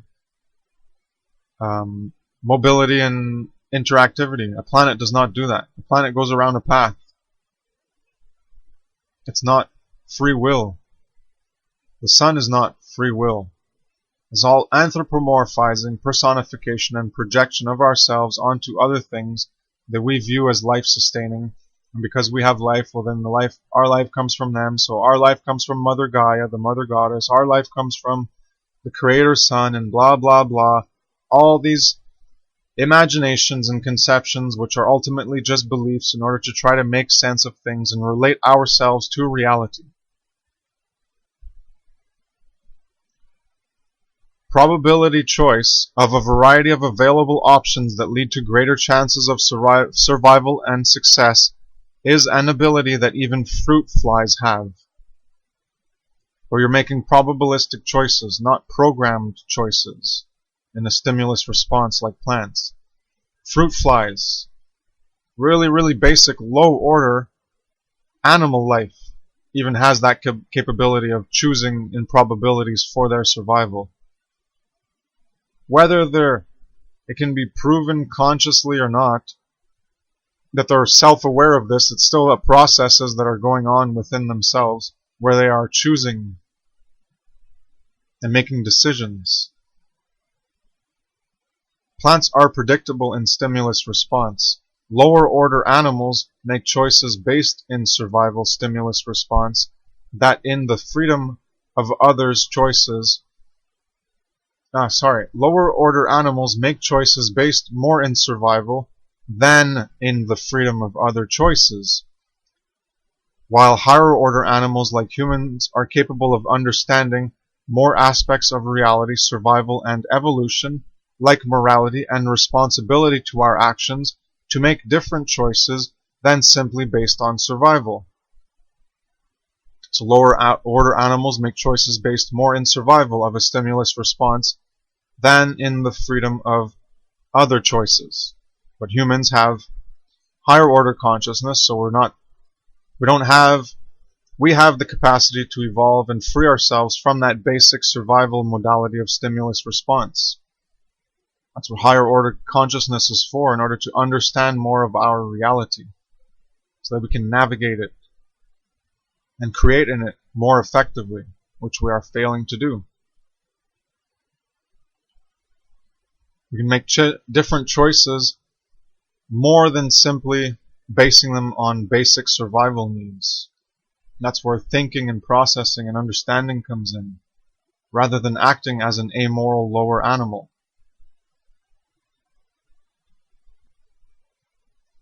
Lower order animals have basic free will, or more specifically organic free will, because they have organs and plants don't.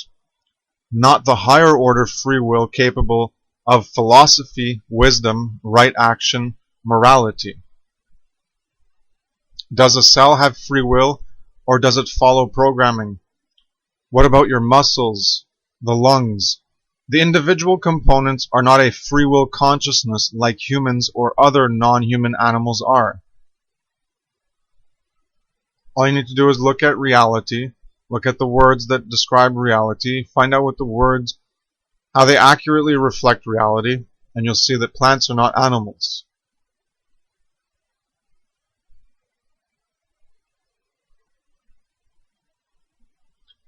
Next we have organ, work, and bio. So organism, organic structure, organization, from organize and ism, organize, construct, establish, instrument, organ, organ, from organon, implement, tool for making or doing, musical instrument, organ of sense, organ of the body, literally that which one works, that with which one works. From the Proto-Indo-European werg ano, from the root werg, which is to do.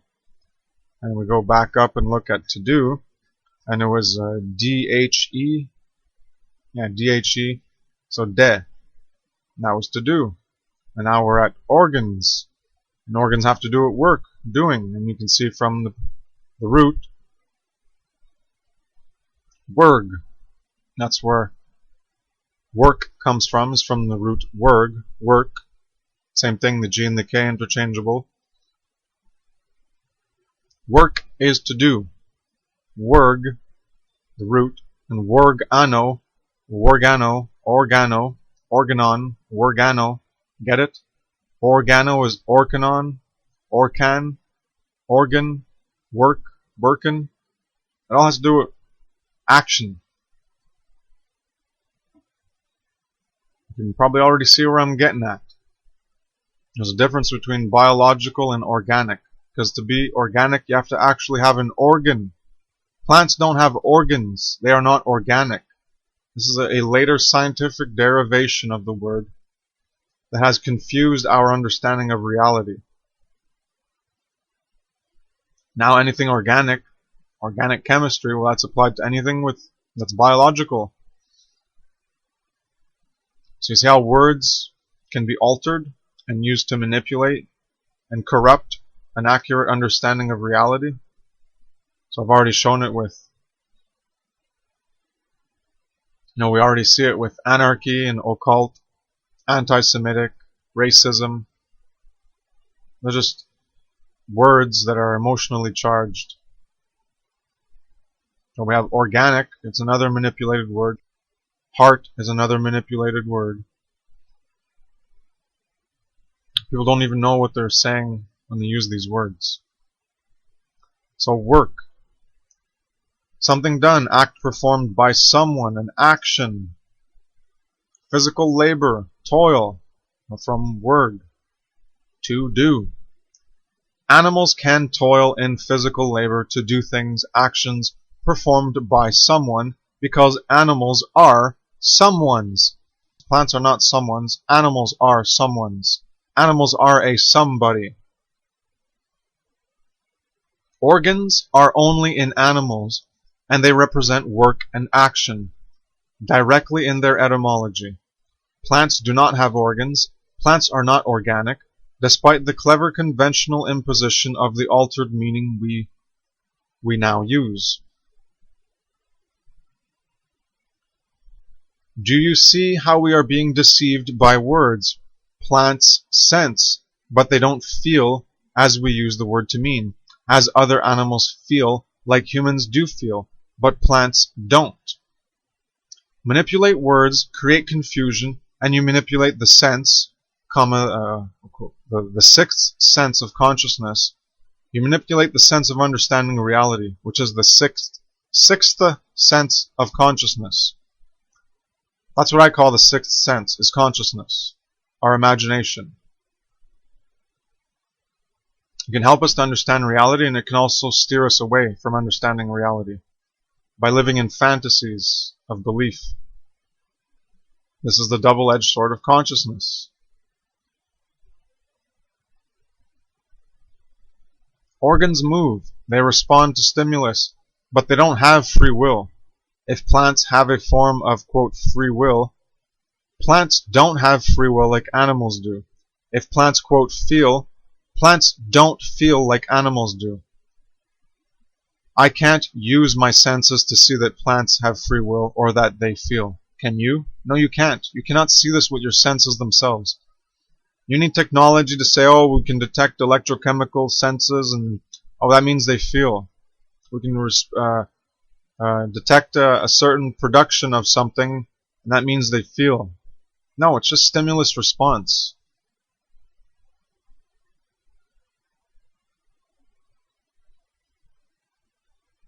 I can see this in other animals, in the animal genus, though, because they are our kind.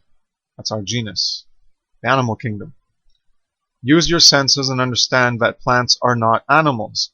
Invalid attempts to equivocate them outside of reality is a fallacy of false equivocation based in misrepresentation of perceptions. There are accurate equivalences, such as plants and animals are both biological life forms. A plant grows according to programming, just as any biological life form grows according to programming.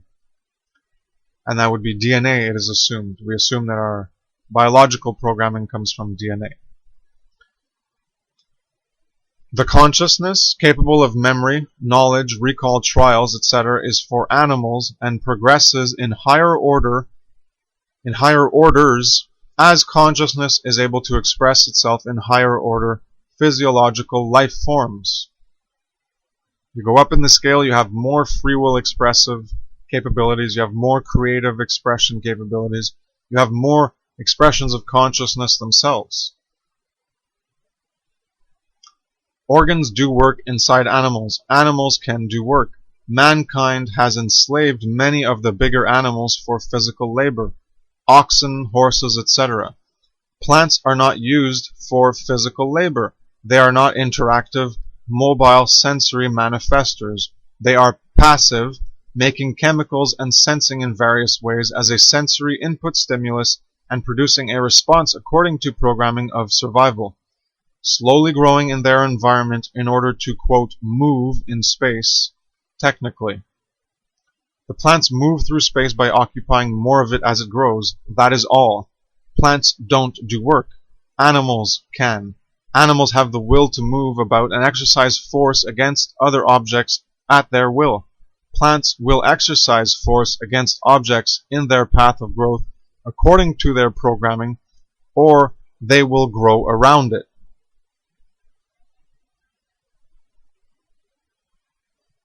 I'll just make a note on exercising force against your will.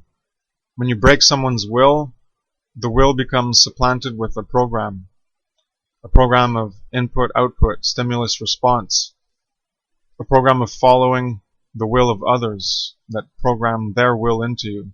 This is the false self. We have this in society and we've done it to other animals for a long time. I just want to mention that. There's still a will, but it's not the free will. It's a conditioned will into a hive mind conditioning, a hive mind conformity, which is what we have in society for humans right now. It applies throughout the animal kingdom. We can do this. We can do it to fleas. You have John Allegro.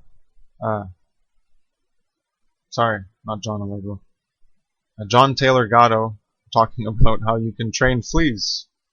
You can break their will and make them do what you want. And these are just fleas. Very lower order consciousness, capability, and expressive capacities. We can see it more applicable in horses and ourselves. So organic, serving as an organ or instrument, a sense of form organized from organized living beings is from 1778. So organic, in that sense, as a word, is from 1778, but from the mid-15th century, so from the 1400s, organic, in the sense of living things, had the word organical. Just like biological, you could say biologic, but that no one really says biologic. It's biological. Biological, and it used to be organical, but now we don't say organical, now we just say organic. The word organical, which was the source, existed before the sense of, from the 1510s, of serving as an organ or instrument. Prior to that, in the 1400s, there was organical, and that was from organized living beings. So we have bio. That's a word-forming element. Bios, one's life, course, way of living, a lifetime, as opposed to zo or zoe. You know, like zoos? Where do you think that comes from? Oh, well, that comes from zoe, animal life, organic life. So bio is just a lifetime, a way of living. We apply it to plants. Organic has to do with organic life and animal life, which is contained in the word zoe for zoo. So bio from gui.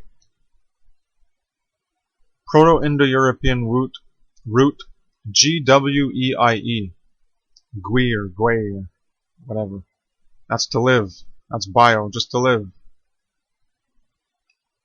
As we looked at live and life, well, that could just be existence and persistence in time.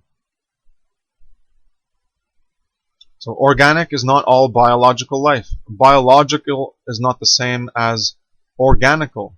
the term for organic before it became simply organic. In the etymology for organism and organ from above, we can see how it relates to work, which is for animals. This is corroborated in the etymology for bio, which states that bio is life, which is not the same as zoe, animal life, organic life, which is the distinction I now understand. Biological is not necessarily organic. So prior to doing this article, I didn't understand this distinction. So it's important to understand. Animal life, organic life, is not simply bio life. There's a difference. Bio relates to simply being alive, which is all biological life. Animals have more than this and have lives of their own. Look at the factitious etymology from above. Animals do. Read above. Look at do and factitious. They have their own lives. It's not simply bio of simply being alive. You have to be alive and active to be really alive, which is what animals do. Anyways, that's all been talked about previously. Plants can do a form of work, like pushing things, destroy concrete, etc., but this is done over a long period of imperceptible movements, not interactive in present time action, not that of interactivity all animals live in. Animals live in the interactive mobile sphere of the here and now, where processes and movements are detectable and action and work can be done here and now. Plants can do things, but it takes a long time because they just grow. That's all. They don't move and interact. Plants are not animals. We are animals. It is very simple. There are no justifications or excuses to wiggle your way out of the higher order consciousness reasoning of understanding objective morality once you let go of the attachment to yourself. Only when you can face the mirror honestly can you realize the objective morality of this issue. Until then, you will deny this behavior as being amoral and fine for living. You'll just excuse it with whatever justifications and comparisons to other animals because you just want to be an amoral, lower base animal. Carnal, fleshly, beastly, lustful, pleasure, and physical living for yourself and your survival. You don't understand higher order concepts of morality and what it takes to live more morally, and the effort and the change. Because you're not interested in that. You're not interested in real life, in higher life, in truer life, in more authentic and examined life. That doesn't interest people. They're perfectly fine being amoral, lower base consciousness animals. Plants don't move and interact like animals, but they do grow quicker. Animals grow much more slowly than plants do. That is their compensation for non-movement. For immobility, they can grow to occupy space more quickly. Animals actually can move. Plants can grow more in order to move in some way to maximize survival potential. It is programming for success and survival. I can see this with my observations of reality. Animals are not plants. Animals have their own lives, personalities, who see, taste, etc. So now we come to choice and taste. Choice. Action of selecting, as I said before. Probability choice, even fruit flies have it. Choice, action of selecting. Distinguish, discern, recognize, perceive, see, taste, try, free will.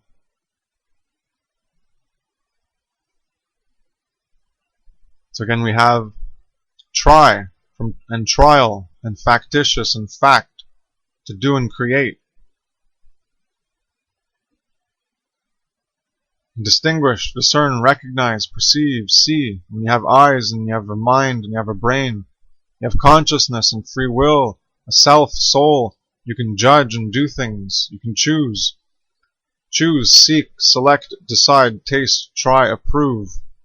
From Proto-Germanic kus, chaos, and then from Proto-Indo-European geas, to taste or relish. and geas and kias, same thing. The K and the G, same thing. So geas, kias, goose, goose. I don't know. Just making word plays there. On choice again, i.e. free will. Try comes up again, earlier from experience, which is related to active living as opposed to simply being a life in passive, stationary living. So you have try, experience, do, factitious, free will, choice, taste. All these things are related to greater expressions of these things are related to higher order consciousness. And we're able to describe and define all these things because of our higher order consciousness, to make sense of reality. We see people sometimes ask animals to choose between one person and the other, a food or another. A child that lacks awareness of reality to that degree may also be bewildered by the incomprehensible request to choose one thing over another, to judge, discern, possibly recognize and distinguish memories, and recall the previous taste that was tried.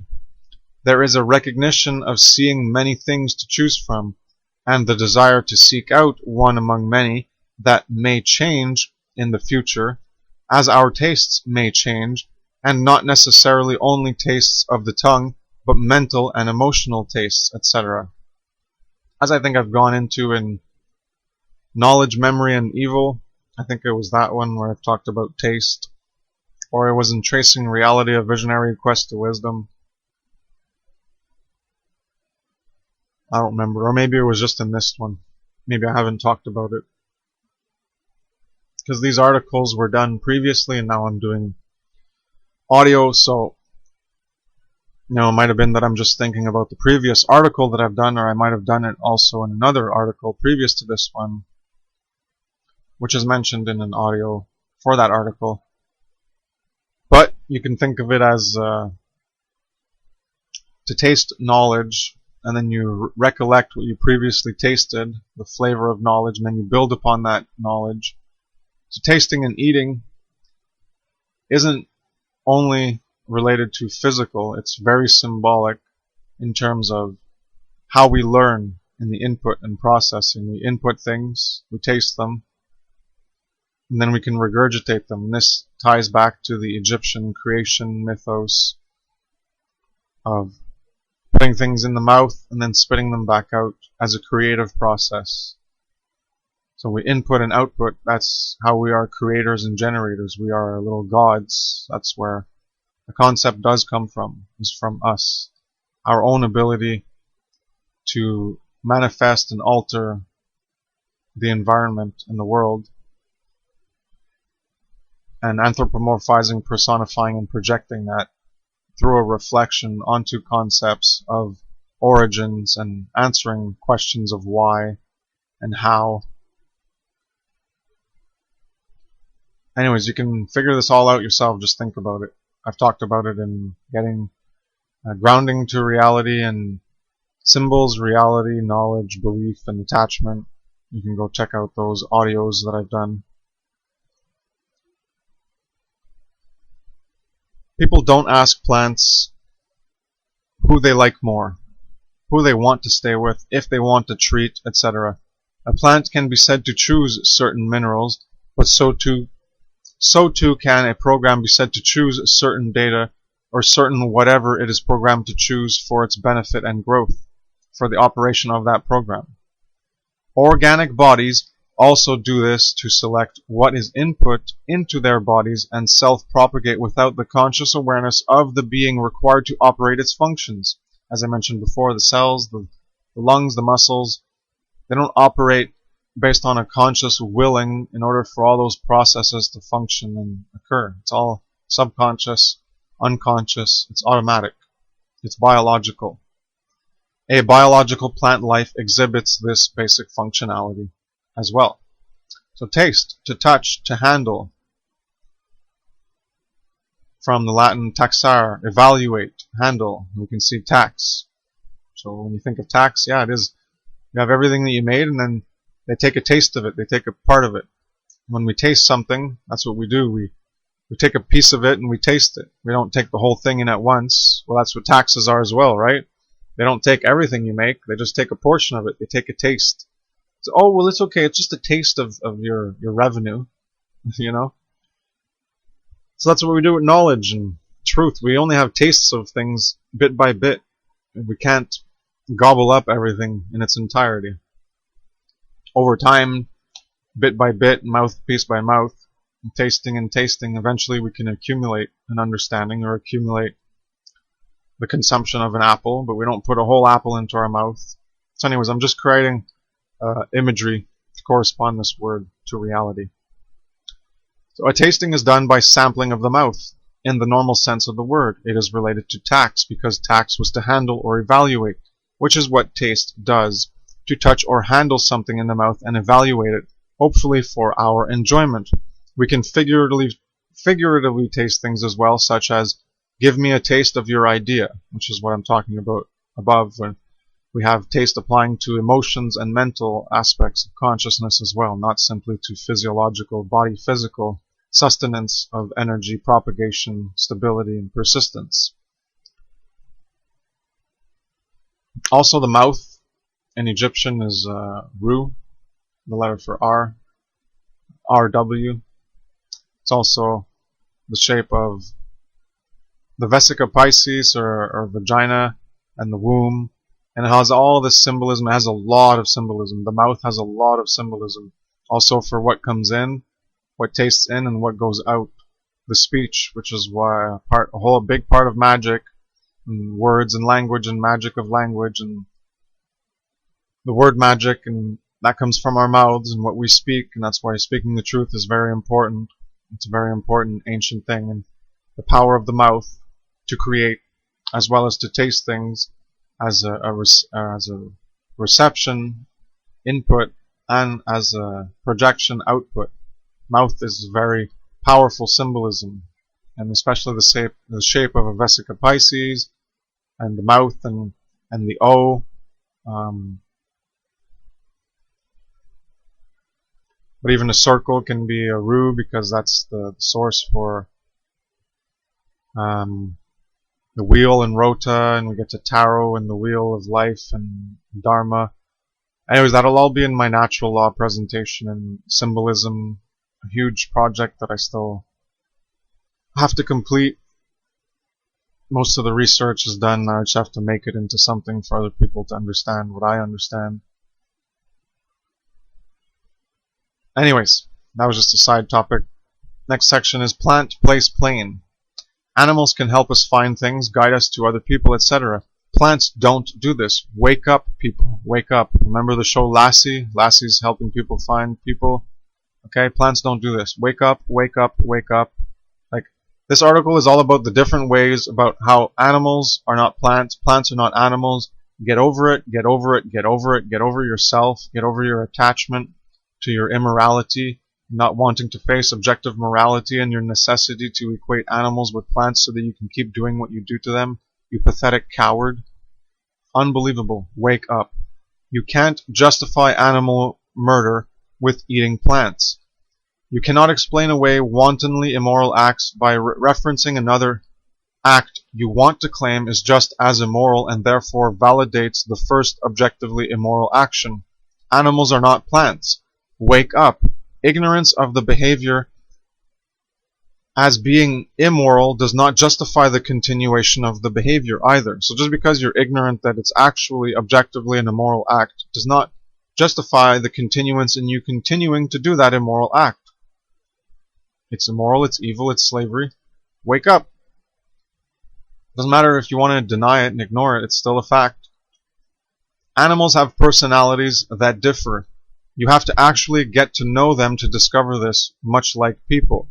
Plants aren't something you get to know. They don't interact with you as a personality, as a person, because they are not an animal. They are a plant. So get over it. Get over yourself.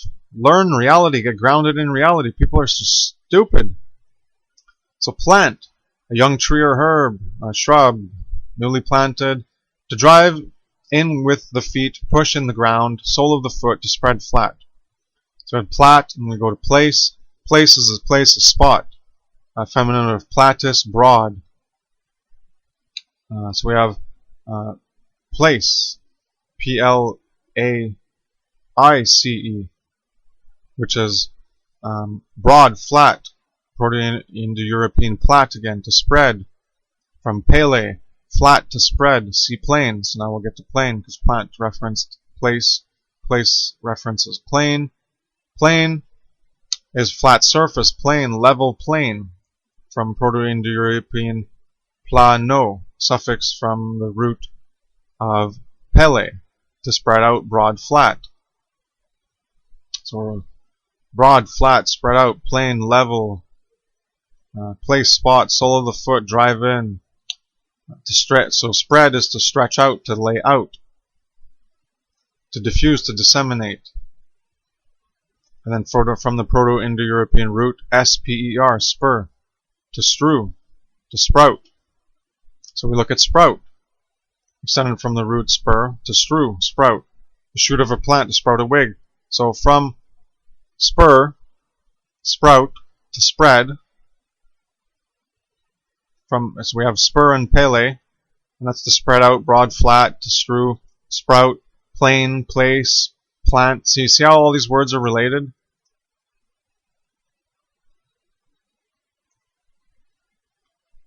Feet are spread flat, planted in the ground, the same as plants firmly in the ground. Flat-footed stances allow for sturdy, solid footing on the ground to attempt to be as immovable as possible. Immovable. That's the point, right? When you're using this plant reference, to drive your feet in, push into the ground, the sole of the foot to spread flat. A plane, well, it's immovable. Like a plant does not move, is not mobile. This is how plants live in default. We can imitate their immobility by firmly planting our feet in the ground. Plants can imitate our mobility to a limited degree by growing in extension towards other areas of space, but they do not move like animals. We don't need to grow to occupy space. We occupy space by moving into it with our free will. We don't grow into it to occupy space. We actually have mobility and interactivity. We move into it by our free will. Other non-human animals do the same. Mobility is gifted to animal life, not plant life that is fixed and planted into the ground. Do you understand? Again, just describing reality. I'm just showing you through the words how plants are not animals. It's very simple. But people don't want to understand this because they don't have the capacity to think for themselves and discern reality correctly. We're all made imperceptible, automaton robots in a stimulus response and not properly processing reality. We have all these bullshit beliefs and we have all these bullshit attachments to falsity that prevent us from actually discerning reality correctly. Next part is sensing, feeling, and emotion. So sense, perceive, feel, know. That's a figurative use of literal meaning to find one's way, to go mentally. From the Proto-Indo-European root sent, to go. So yeah, plants go, they move around, they have basic senses, basic perception. Does that mean they have a mind? Is that they're expressing mind, they're expressing consciousness? No, they're not. Consciousness, thought, emotion, action. Animals express this, plants do not. So there's different levels of meaning. I've shown this in much of my work. Compassion, empathy, sympathy, family, servitude, reward, duty. There's different senses applied to words. And even the word sense has different layers and different senses. In the deeper meaning of senses is related to consciousness.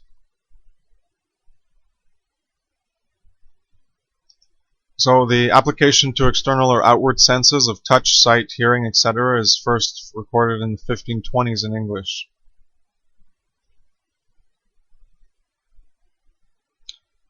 So there's a tribe in Africa that has a word for hear, touch, smell, and taste, but a different word for seeing, because seeing is where the real perception is, the real sensing, which is why I call consciousness the sixth sense, because it's the most important. Because we have the vision of our eyes, but we also have the vision of our mind.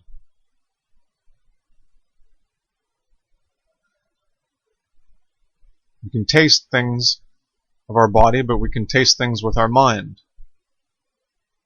The mind, the consciousness, this is the important aspect of higher order living. This is how we find our way to go somewhere. It's related to that inner perception, that inner vision that is dependent upon our outer vision, on our other senses, to make sense of reality.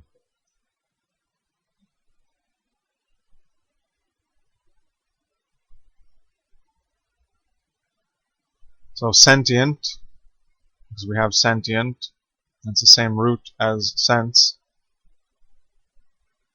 Capable of feeling. So that's why we say animals are sentient, because they're capable of feeling, and it is feeling. Plants are not sentient. Plants can sense, but again, see, this is where we get confused. They can go their own way, they have senses, but they don't have the sixth sense. They don't have consciousness, expressive capabilities. Not visually the way we can understand consciousness as the way we mean and can describe and define it etymologically to reflect reality. No, they don't. Plants don't feel. I've explained pain before. I've explained harm. Plants don't have this. They don't create it. They don't receive it. They're not sentient. And we're about to get into feel and how they don't have it. Not in the way that we understand it. So no, they're not sentient. And sentient in the terms of conscious or something else is from 1815. I've talked about sapien, homo sapien, and conscious awareness and consciousness as being exclusively applied to self-awareness, but all it is knowledge, and it applies to animals. Anyways, I've done that in other work on etymology, such as axioms, existence, consciousness, and identity, and tracing reality, a visionary quest to wisdom, and knowledge, memory, and evil. Take a look at those works. Sense is having mainly to do with the impact from reality, insight of perception, in feeling or in understanding, mental vision, how we find the meaning in things that exist. To sense is to find your way, to perceive, feel, and then know, hence to go mentally, and etymologically rooted as simply to go, from the Proto-Indo-European sent, which is the same root for send and sent, and sentient. So when you send something, when something is sent, that's an action. Usually you think of a free will agent that's doing that. Sending things, sent, that's sentient, and senses. Because you're finding your way to perceive and feel. So we have the word sense applied through the animal kingdom through an abstraction, a degradation of the original meaning, and then more of a global sense. And that's what's happened with sentient as well. In terms of mere growth that all biological life has, things do go. Proto-Indo-European sent. They go. But sense is rooted in sent, which is to go, with additional meaning of going mentally, to find one's way, and then additionally figurative meaning of perception, feeling, and knowing, and therefore conscious and consciousness relating to sentient.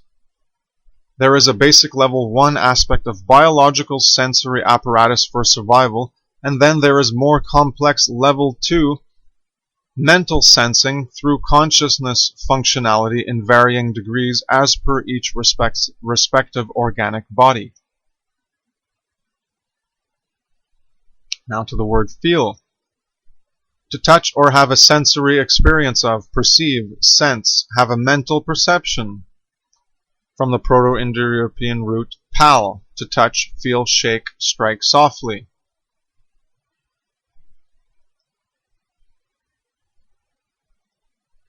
So feel describes sensory experience through perception, later as mental perception. Feel is rooted in Proto-Indo-European pal, which is to touch, feel, shake, strike softly. Feel seems to develop in English from the mental aspect of perceiving reality through any sensory capacity, as whole body sensing without any reference to a particular sensory organ, as a whole sensory understanding through the mental faculties connecting all perceptions, then to touch, pleasure, and pain. The original root word, though, is touch, feel, shake, strike softly. This can be done with physical touch or emotional touch or mental touch, as to feel our way through an idea, at least in our colloquial phrases. So what I'm saying is, it requires mental faculties in order to experience these things that relate to connecting perceptions and feeling it in the body. You don't need vision of your eyes to feel things in the body. Ask a blind person or a deaf person. It's a whole body thing. Yourself, your consciousness is related to your whole body. That's where your soul, self, consciousness, free will is related to your whole body. It's expressed through the whole body. Feeling and emotion is done through the whole body. So sense and feel, sourced from Proto-Indo-European pal. Oh no, and I just wanted to say, well, it went from the whole body and then it got applied to touch, pleasure, and pain, and certain specific aspects of feeling. But originally,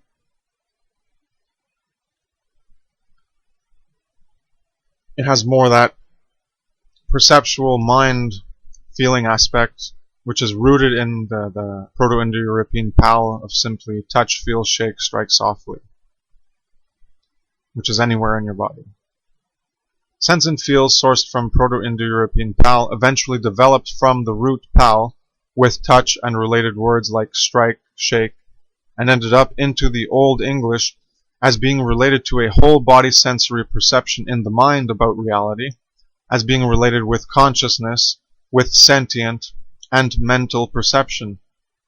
Then it went back to the pal root of touch, shake, strike, as in physical or physiological sensation in the body vehicle that can express it. I'm just describing how the word changed over time, and then it became, now it's more to feel. It's in your body. It's not really related to your whole body perception, and consciousness, and sentience, and mental perception. Now it's just feel, as in a strike and a hit, which is from the original Proto-Indo-European pal. So I can touch, shake, and strike a rock. Does that mean it feels? I can touch, shake, and strike a plant. Does that mean it feels?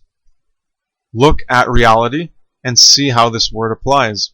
It is not simply sensory chemical transfer of feeling something from your programmed biological sensory vehicle. The proper, deeper meaning to feel is about the whole body effect in physiology. The proper, deeper meaning to feel is about the whole body effect in physiology, in feeling, through the mental processing of reality, whereby we can be affected by reality without direct physical touch, whereby we can be touched, shaken, stroked in the mental and emotional realms of consciousness. Animals of higher order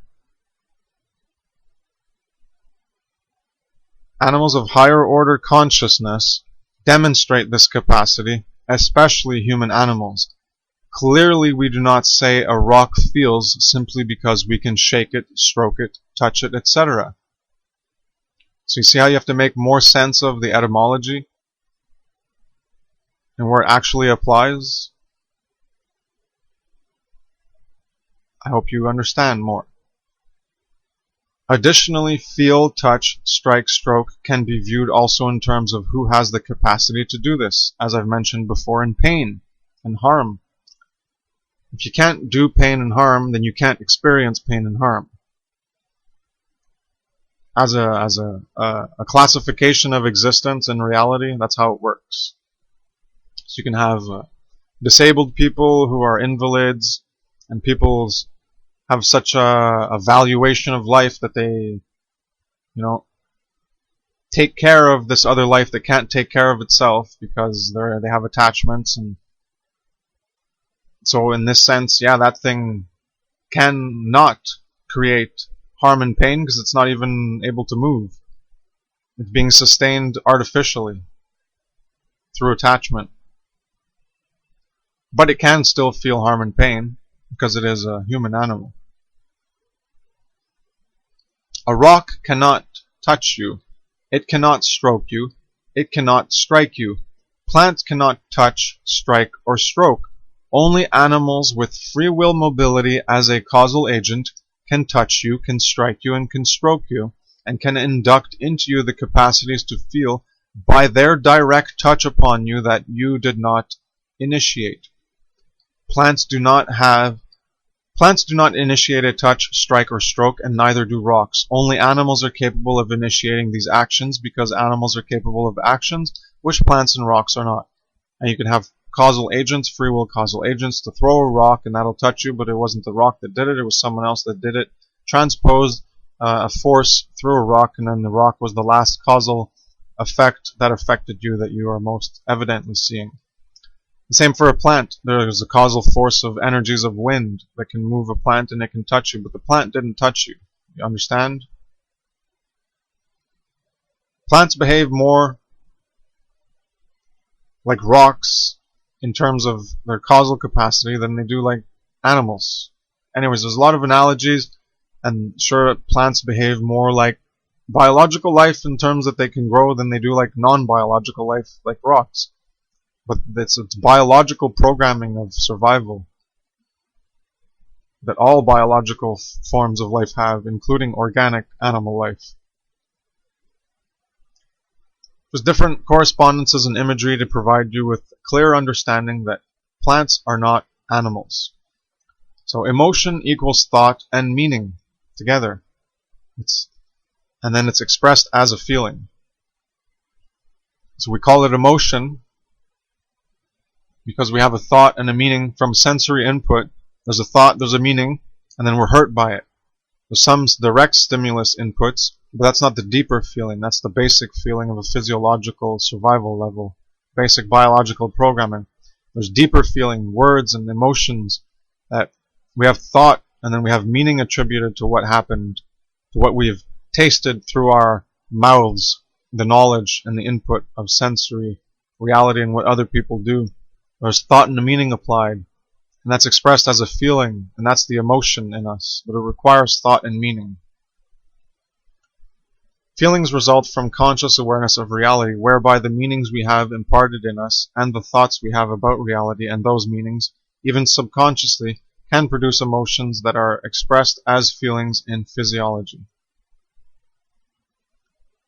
There are also the feelings that come from specific stimulus in the environment, such as being pricked with a pin. Feelings like this are electrochemical signals generated from automated responses in the brain in a stimulus-response relationship. They don't require conscious free will. Emotional comprehension can come from our understanding and processing of feelings that result from these external stimulus inputs, which require thought for it to be recognized as a particular emotion. A stimulus of danger appears, we feel it as a discomfort, as what we call pain. Then this feeling moves us in an automated stimulus response for survival. This type of feeling is not the more complex emotional type that recognizes distinct variations in inner emotional states brought about through meaning and thought about the reality in ourselves and externally. We can arouse emotional states and feelings that are produced thereof through recognizing meaning in reality. This requires thought. For when there is no direct pinprick or pain stimulus or pleasure touch stimulus, we still experience pleasure and pain because it is dependent on the mind and consciousness. More complex animals, such as animals, have this capacity to express emotional expressions derived from thought and meaning about their lives and reality, as feelings in their physiological manifestations, such as tears of pain or sadness, joyful vocalizations or movements, fearful shaking, etc. Further, to recognize feelings in greater conscious awareness, to think about them, to categorize them, to understand them more deeply, requires higher order thought functionality and abstraction. Some feelings are not recognized beyond basic physiological sensations without the mental capacities to process them further in higher order consciousness. This deeper understanding of feelings as emotions requires mental perception. We can also feel reality, perceive reality, and know reality without our organic senses, and use the sixth sense of consciousness of mind in order to comprehend more aspects of reality. Despite this higher order type of emotional understanding, humans can demonstrate other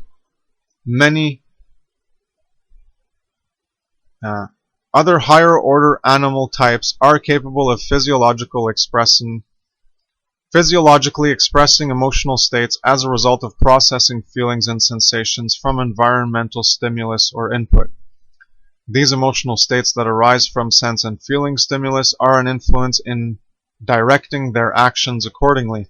They feel and express joy, sadness, anger, pain, etc., and act in accordance with such internal states. They may not be able to categorize and comprehend emotions to the level we do, or even recognize different emotional states with symbols of reference, but they do express them, as can be plainly seen through observation and interaction. We, and other animals, can learn to suppress or refrain from expressing certain emotional and physiological reactions to sensing and feeling stimulus or input. Think of learned helplessness shocking of a dog as an example. We can repress certain reactions, certain emotional and physiological reactions. This suppression or numbing can be temporary or a permanent reality where the normalization of a stimulus becomes the standard of living and is simply accepted as the way it is.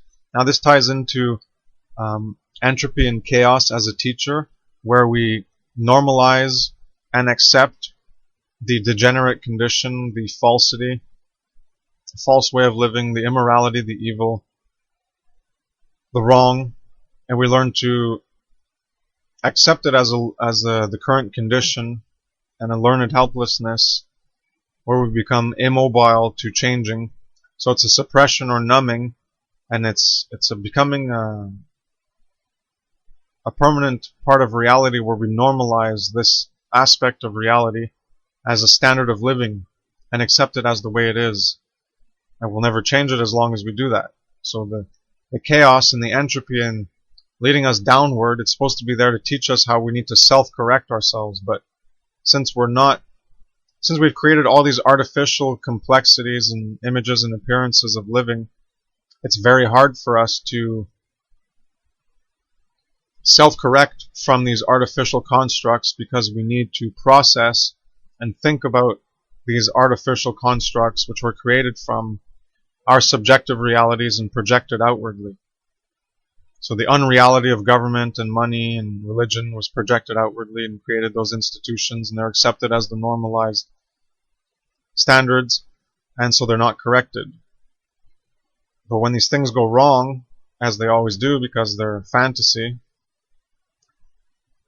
they need to be course corrected, they need to be self-corrected, and this is what chaos as a teacher is, an entropy. To renormalize stability, but we're not doing that because we live in delusions and we allow chaos and entropy to continue, and it's not teaching us. We're not course correcting, and we're heading towards our own self-destruction. This is just a mirroring, an accurate mirroring and correspondence of how the universe, nature, everything functions. as an uncaring, impersonal aspect of reality. That's just the way things are.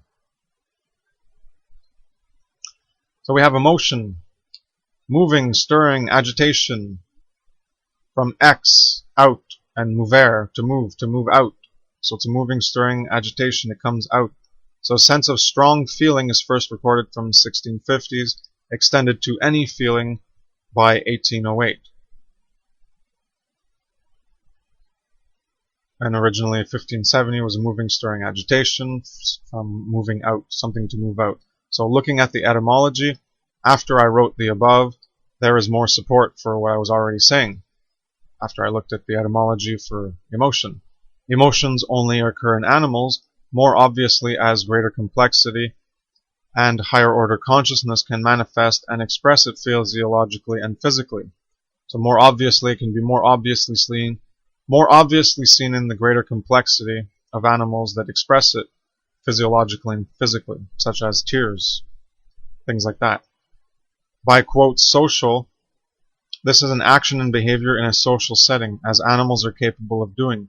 Emotions move outward from the inside, and they also move us, stir us, and agitate us to do things. That's why there's the conceptual correspondence of the spirit in which we do things, relating to our emotions and feelings.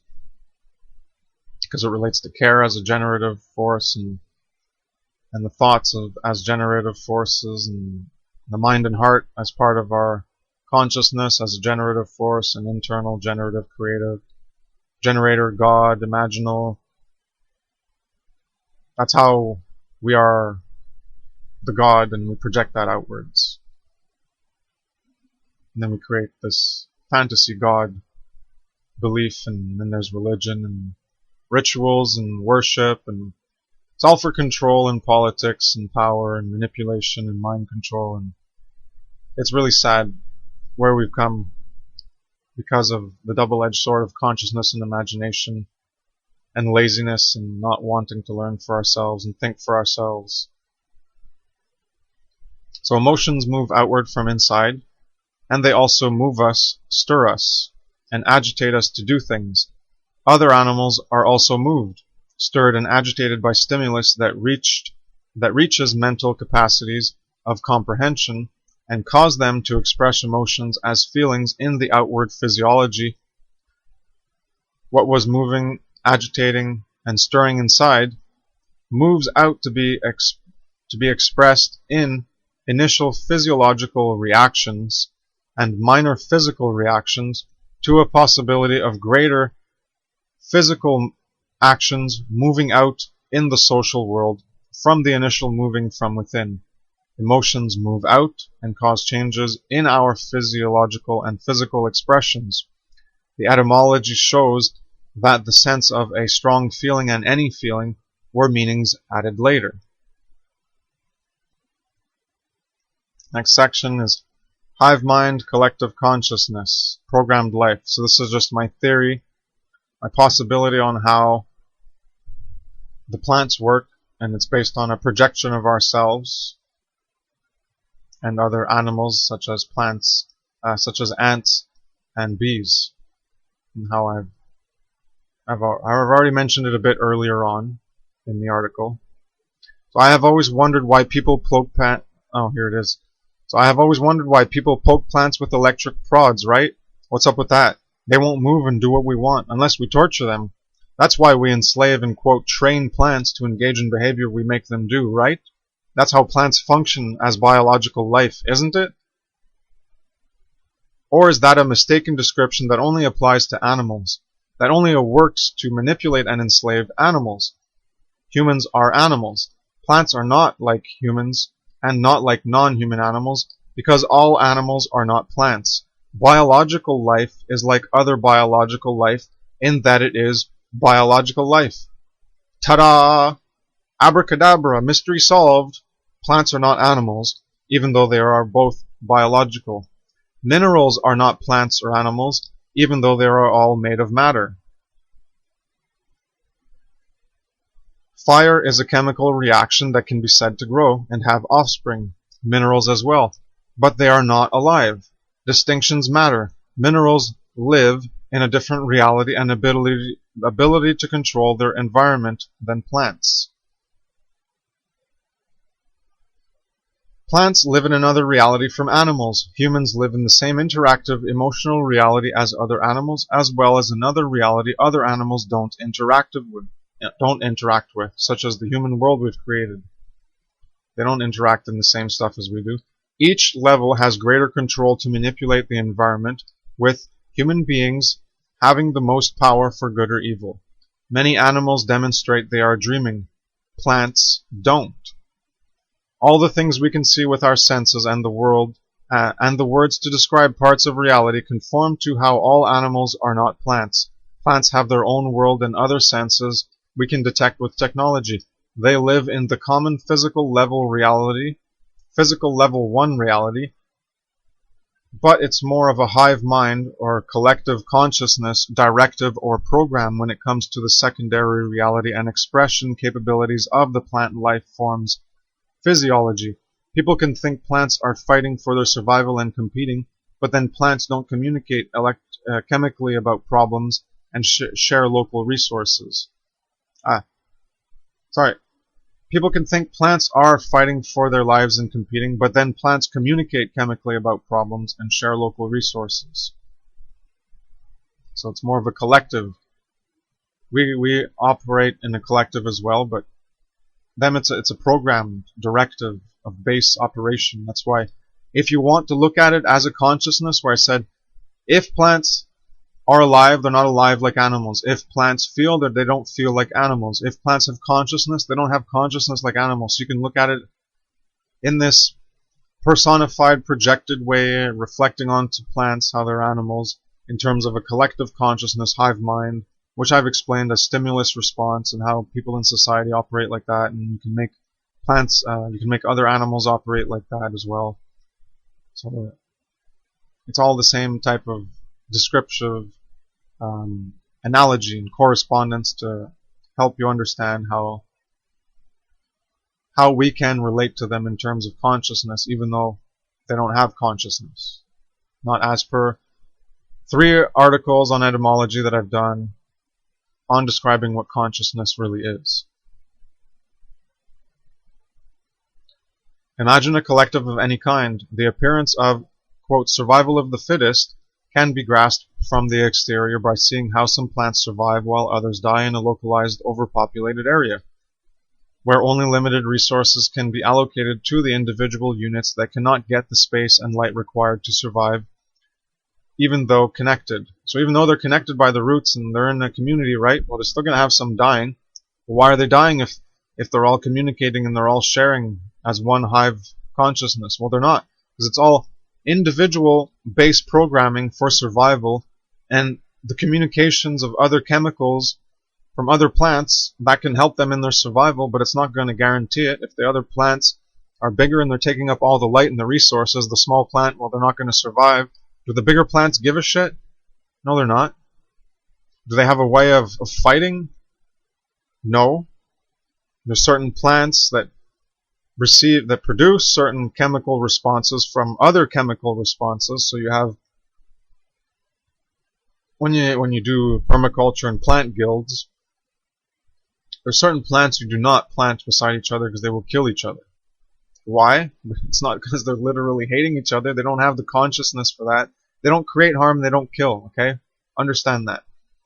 It's basic programming. You want to relate to it in a consciousness, and you want to project that belief onto them, fine. Look at it as a hive mind, collective consciousness, base programming for survival. They kill each other because it's an automated process where you got that chemical, and I'm programmed to respond with my chemical, and my chemical is going to affect you, and then you're going to respond with your chemicals, and maybe they'll eventually realize that there's nothing, not realize, but in terms of survival, there is a programming aspect of the learned helplessness where things keep happening. You don't keep producing the same responses because it's not a typical stimulus that you're used to that would necessitate that response. The other factors that usually follow with that stimulus are not followed. So hitting a plant with a leaf or blowing on it, it can produce certain reactions. But if you do it over and over and over, it'll know that it's not from someone passing by as a potential threat. It's a part of their normalized environment now. And the plant will act in the same way. And it's gained new behavior. But all it has is renormalized itself in order to not waste resources and energy to change a stimulus output response according to a false signal from its environment that it has learned is not the regular signal that has other things happen. So when there's a real predator, well, yeah, you'll start to get eaten, then you'll need to release chemicals to stop them to get eaten. But if you do that all the time when there's no predator, when it's just a scientist trying to fake it or whatever, and this is what they do in plant experiments, and then they try to attribute words like feeling and intelligence and behavior, and they have consciousness because they can learn and behavior, and oh, they have memory. I've done this, I've exposed this, I think it's still in some of my notes, but in knowledge, memory, and evil, I've gone into it, how it doesn't apply to plants. How I figured that out? Well, I looked at the experiment the scientists did, and then I laughed my ass off at how overgeneralized and idiotic their descriptions of reality are. Oh yeah, it has memory and it has a mind and consciousness and it can feel. Give me a break.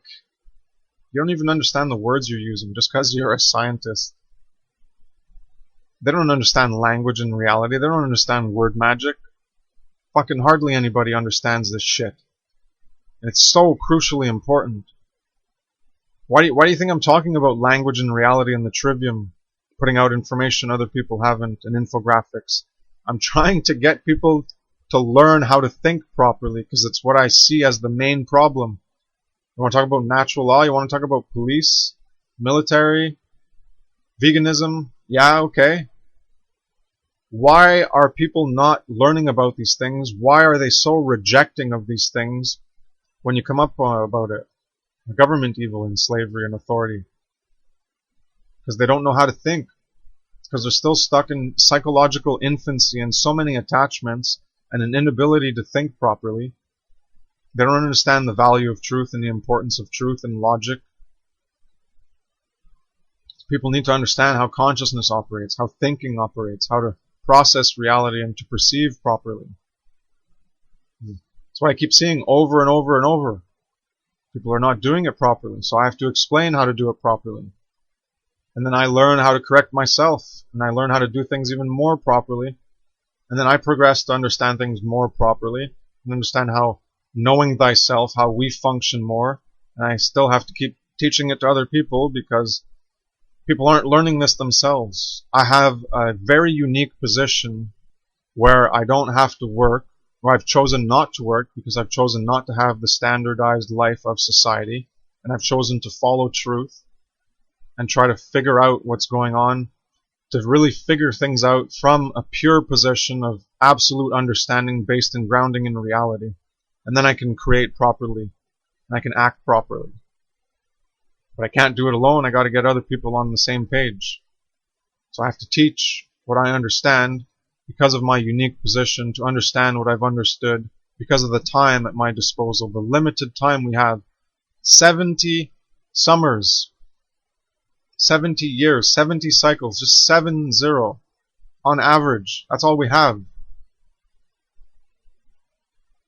The amount of time and attention and energy we waste in bullshit.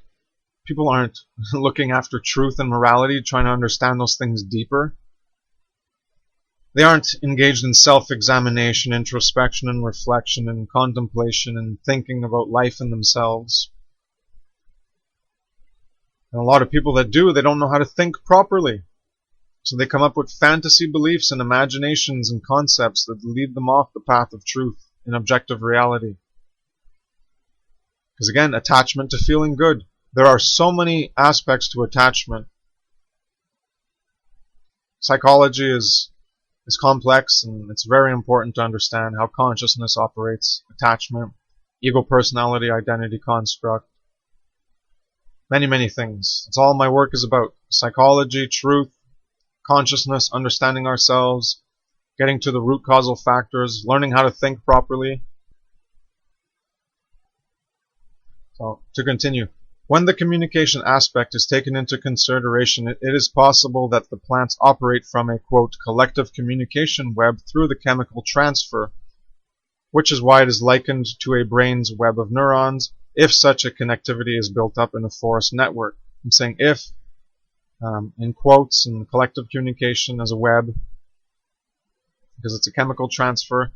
All we're doing is analogizing and corresponding, and then we're using words that actually have definitions and concrete reality, and we're trying to attribute them to speculations. Oh, and now plants have consciousness. Now plants feel. Now plants think. Now plants have memory. Now plants have knowledge, and all this bullshit. Trying to make them like us, like other animals, so that we can continue to do whatever we want to other animals because they're just like plants. Signals can be sent over a root web sensory, quote, communication network, but this is simple survival, quote, communication through chemicals and other senses, and a response comes forth from those that receive the signal automatically. There's chemical responses in friction and heat to create fire. Is it alive? No. There's chemical exchange and electrochemical exchanges in our body between our muscles and the cells. Are those alive? No, it's not the fucking life. It's not a consciousness life. It's in a collective communication. Okay, well then, oh yeah, all the cells, it's a collective hive mind consciousness, but it's not a real consciousness. We're just talking allegories and analogies and correspondences to try to relate to the animal kingdom and their web of electrochemical sensory stimulus and survival mechanisms. It's all anthropomorphization. People don't understand what they're doing with the words they use. You're shaping your understanding of reality. You're casting a spell on your own mind. You're mind fucking yourself. If a local resource is shared, they intake and use it, or not, according to the programmed biological body vehicle needs at the time, just as human body vehicles do, in a programmed automatic way. This is what is being examined. Plant processes that can be compared and analogized to animal processes. In this way, the plants form one hive mind, quote, collective consciousness analogy, but not a real consciousness or mind in the higher sense that human animals have or lower sense of other animals have. It is comparative, analogous, and not a direct correspondence to be blindly applied. Please understand this. It's very important. These words are altering your perception of reality and having you live in an unreality. Plants feel, plants have consciousness, plants have memory, blah, blah, blah, bullshit. You don't even understand how you're full of bullshit. You're just appealing to authorities. Oh, the scientists and blah, blah, blah, technology. Yeah, forget about using your own mind and your own senses yourself to actually discern reality objectively. No, no, no. Whatever you do, don't do that. Keep externalizing your power to something else. Just like religions do, just like pseudo-spiritualism, just like New Age, all externalizing. Well, externalize it into technology and externalize it into appeals to experts. Don't make sense of things yourselves, whatever you do. So we're about done. Thank you. There's a lot of reading. Last section, free will, consciousness, and evil capacities related to natural moral law. So animals are not free? Question mark. You don't see reality yet? Question mark. Right. That's why horses, dogs, and other animals need to have their free will broken in order to condition them into slavery and obedience. A free being, such as all animals, are free, and most, at least higher order ones, need to be psychologically broken in order to enslave them, just as we do to each other in trauma-based programming. This has been the forefront of psychiatry and government terror, to traumatize people into accepting another's will and not their own. Even fleas have autonomy, but of a weaker kind, which correlates with my understanding of higher order physiology, being capable of hosting higher order consciousness and thereby also higher order free will expressive capabilities. Consider that an all-one-source consciousness, a quote, all-one-source consciousness, or point singularity is possible as the origin for all. Possible, conceptual, consider, okay? It's just an idea, just a fantasy belief, alright? Stop thinking of it as a literal thing in reality. This is another thing I wrote a note on. People are so delusional, this becomes the absolute. Oh, the absolute is this thing that I've imagined in my mind, that has been inducted into me by other belief systems. But that's the absolute. The whole doctrine of two truths bullshit. The all one source consciousness, that's the absolute.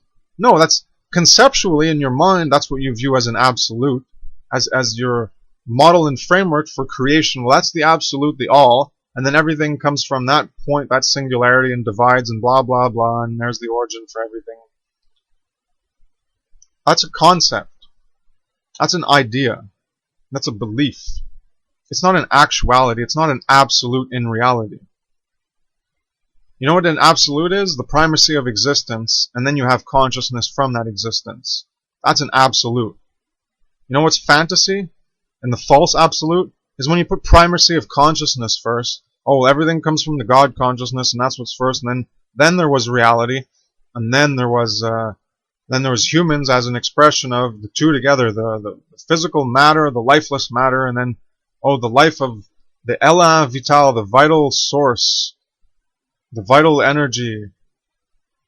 And that's in all of us as an expression of that absolute source of consciousness. Well, this is all conceptual in your mind. It's not an absolute. What is an absolute is existence exists. And then there's consciousness in that existence, such as humans and other animals. When you put the primacy as the prime axiom, as the primacy of consciousness, well then that's a false absolute. And you're going to get lost in your conceptions because you're holding on, you're attached to that belief as a way to make sense of reality, as a why and how of origins. And you're going to stay holding on to it, and you're going to relate other things to that, and you're going to base other conceptions in attachment to that conception because it provides an answer to a question, to a why and a how. And you're going to hold on to it. You're going to base your life and your understanding of reality around it. Even though it's not required, but it was a convenient thing. It made sense at the time, and it made you feel good. It possibly alleviated fear of the unknown from that question of why and how, provided you with an answer which removed the discomfort, the insecurity, and the doubt. So comfort, security, and certainty. People want that. You want to say that the ego, personality, identity hates absolutes? Well, it hates relatives too. It wants absolutes. It wants certainty. It goes both ways. It's not just, oh, the ego hates absolutes, so whenever someone denies an absolute, oh, they're an ego. No. People deny absolutes all the time. And they deny relatives all the time. They love absolutes, actually. They love to be certain about themselves, to not have doubt, insecurity, and discomfort. That's an absolute.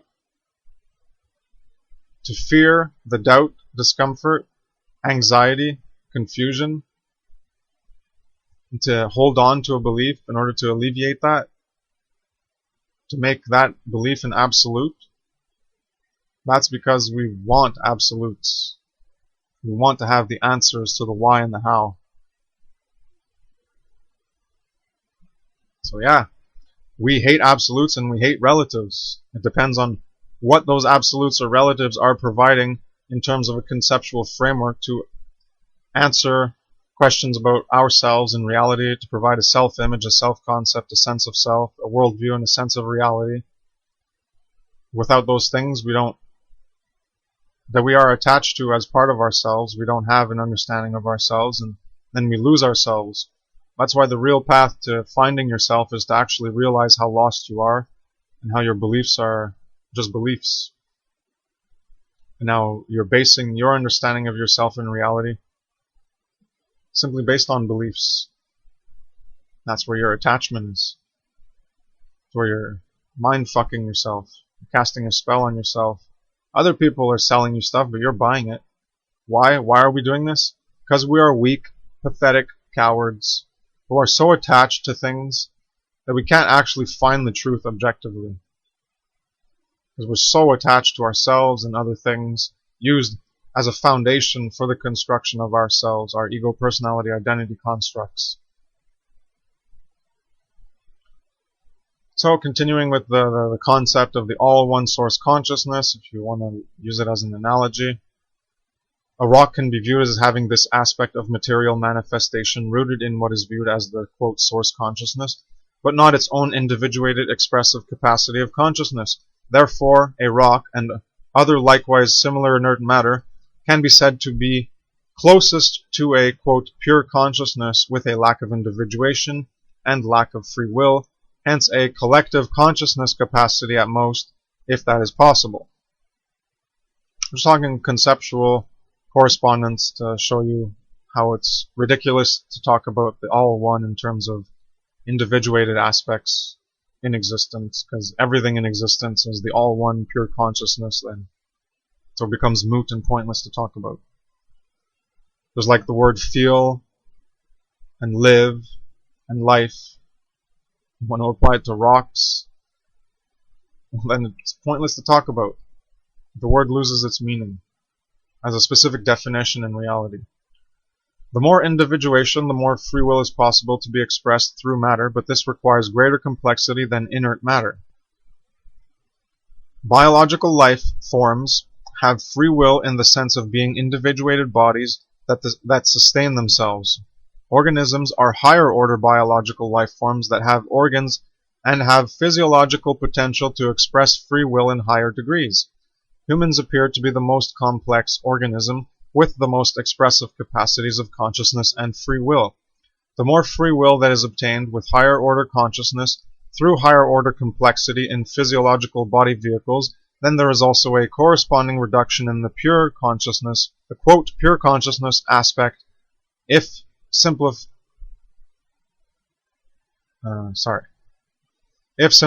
as collective consciousness, quote, collective consciousness. With an increase in individuated consciousness comes an increase in free will, which decreases the, quote, purity of the simply no free will, quote, collective consciousness, which enables greater capacity to create both the evil as well as the good. Causal agents are granted free will. Causal agents are capable of interaction with others and creating others, Causal agents are granted free will. Causal agents are capable of interaction with others and creating actions of harm, even if they are ignorant and unaware of what they do, acting in amoral ways, which is the animal kingdom in general. Even if they are ignorant and unaware of what they do, acting in immoral ways. Many humans operate this way. Causal agents of higher order, such as humans, are capable of creating greater, higher order degrees of good and evil as well. More free will increases capacity for harm or evil. This is the power of individuation. Either consciously or ignorantly, we are gifted with great power to actualize and realize good or evil to greater extents than any other animal causal agent. We can become natural moral law causal agents. That is becoming more of the true self. The moral self. Authentic, examined self. You got to examine yourself to become more of a moral agent. That's why they're all the same. Self-actualized, self-realized, individualized. Becoming, exemplifying, living. Something that you were not before, as a truer self, as a realer self, as a more authentic self, requires self-examination. Which is what people don't want to do. So why aren't people changing? Because they're not looking at themselves in the mirror, and they don't care about truth and morality. They don't want to learn. This aspect of free will, as demonstrated in reality, is part of understanding natural moral law properly and how it applies. Plants do not breathe like animals breathe. Animals breathe oxygen. Plants do not breathe oxygen. Plants intake carbon dioxide that animals output after they intake oxygen. Animals breathe together. We all require oxygen. Animals, the genus, we breathe together. We all require oxygen. Get it through your head. All animals are alive, mobile, interacting throughout space and time. Plants are more in immobility, growth-only space occupation with a non-interactivity in our space-time perception and awareness. All plants simply demonstrate growth and some chemical or other reaction to stimulus. All animals feel to some degree, with higher order animals clearly expressing feelings and emotions such as care, affection, or, quote, love. Animals demonstrate awareness. Plants are not animals. Animals are part of moral consideration as similar organic life forms for those beings that are capable of understanding morality as humans are. Animals matter in morality as they can be affected by our actions. Animals matter morally. It is that simple. That's the end of the article. Animals can be harmed. Animals can feel pain. Animals can be killed. Animals can be murdered. We understand what murder is. They can create harm and kill, and they can be harmed and killed. This is the amoral animal kingdom. But when you become a moral, higher order consciousness being that understands this, then you can understand the aspect of murder. So you can understand that actions against animals matter because they can harm and kill, and they can be harmed and killed, and they can feel pain. So animals matter morally. They are affected by our actions.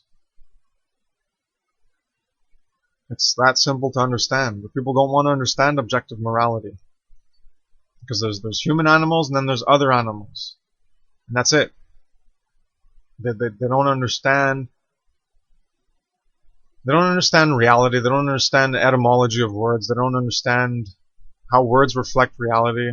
And they're just stuck in bullshit, preventing themselves from perceiving reality, from feeling reality, from connecting to reality. And then they're lost in bullshit speculations and crap like plants feel, and plants have memory, and they have a consciousness. No, they don't. Stop lying to yourself. Learn. Go look at words and how they reflect reality accurately. And how, live life and feel. You can't apply them to rocks. Oh, the rock feels, yeah, it feels, it endures things, yeah, it has the passion. It's just ridiculous. Learn how the words apply.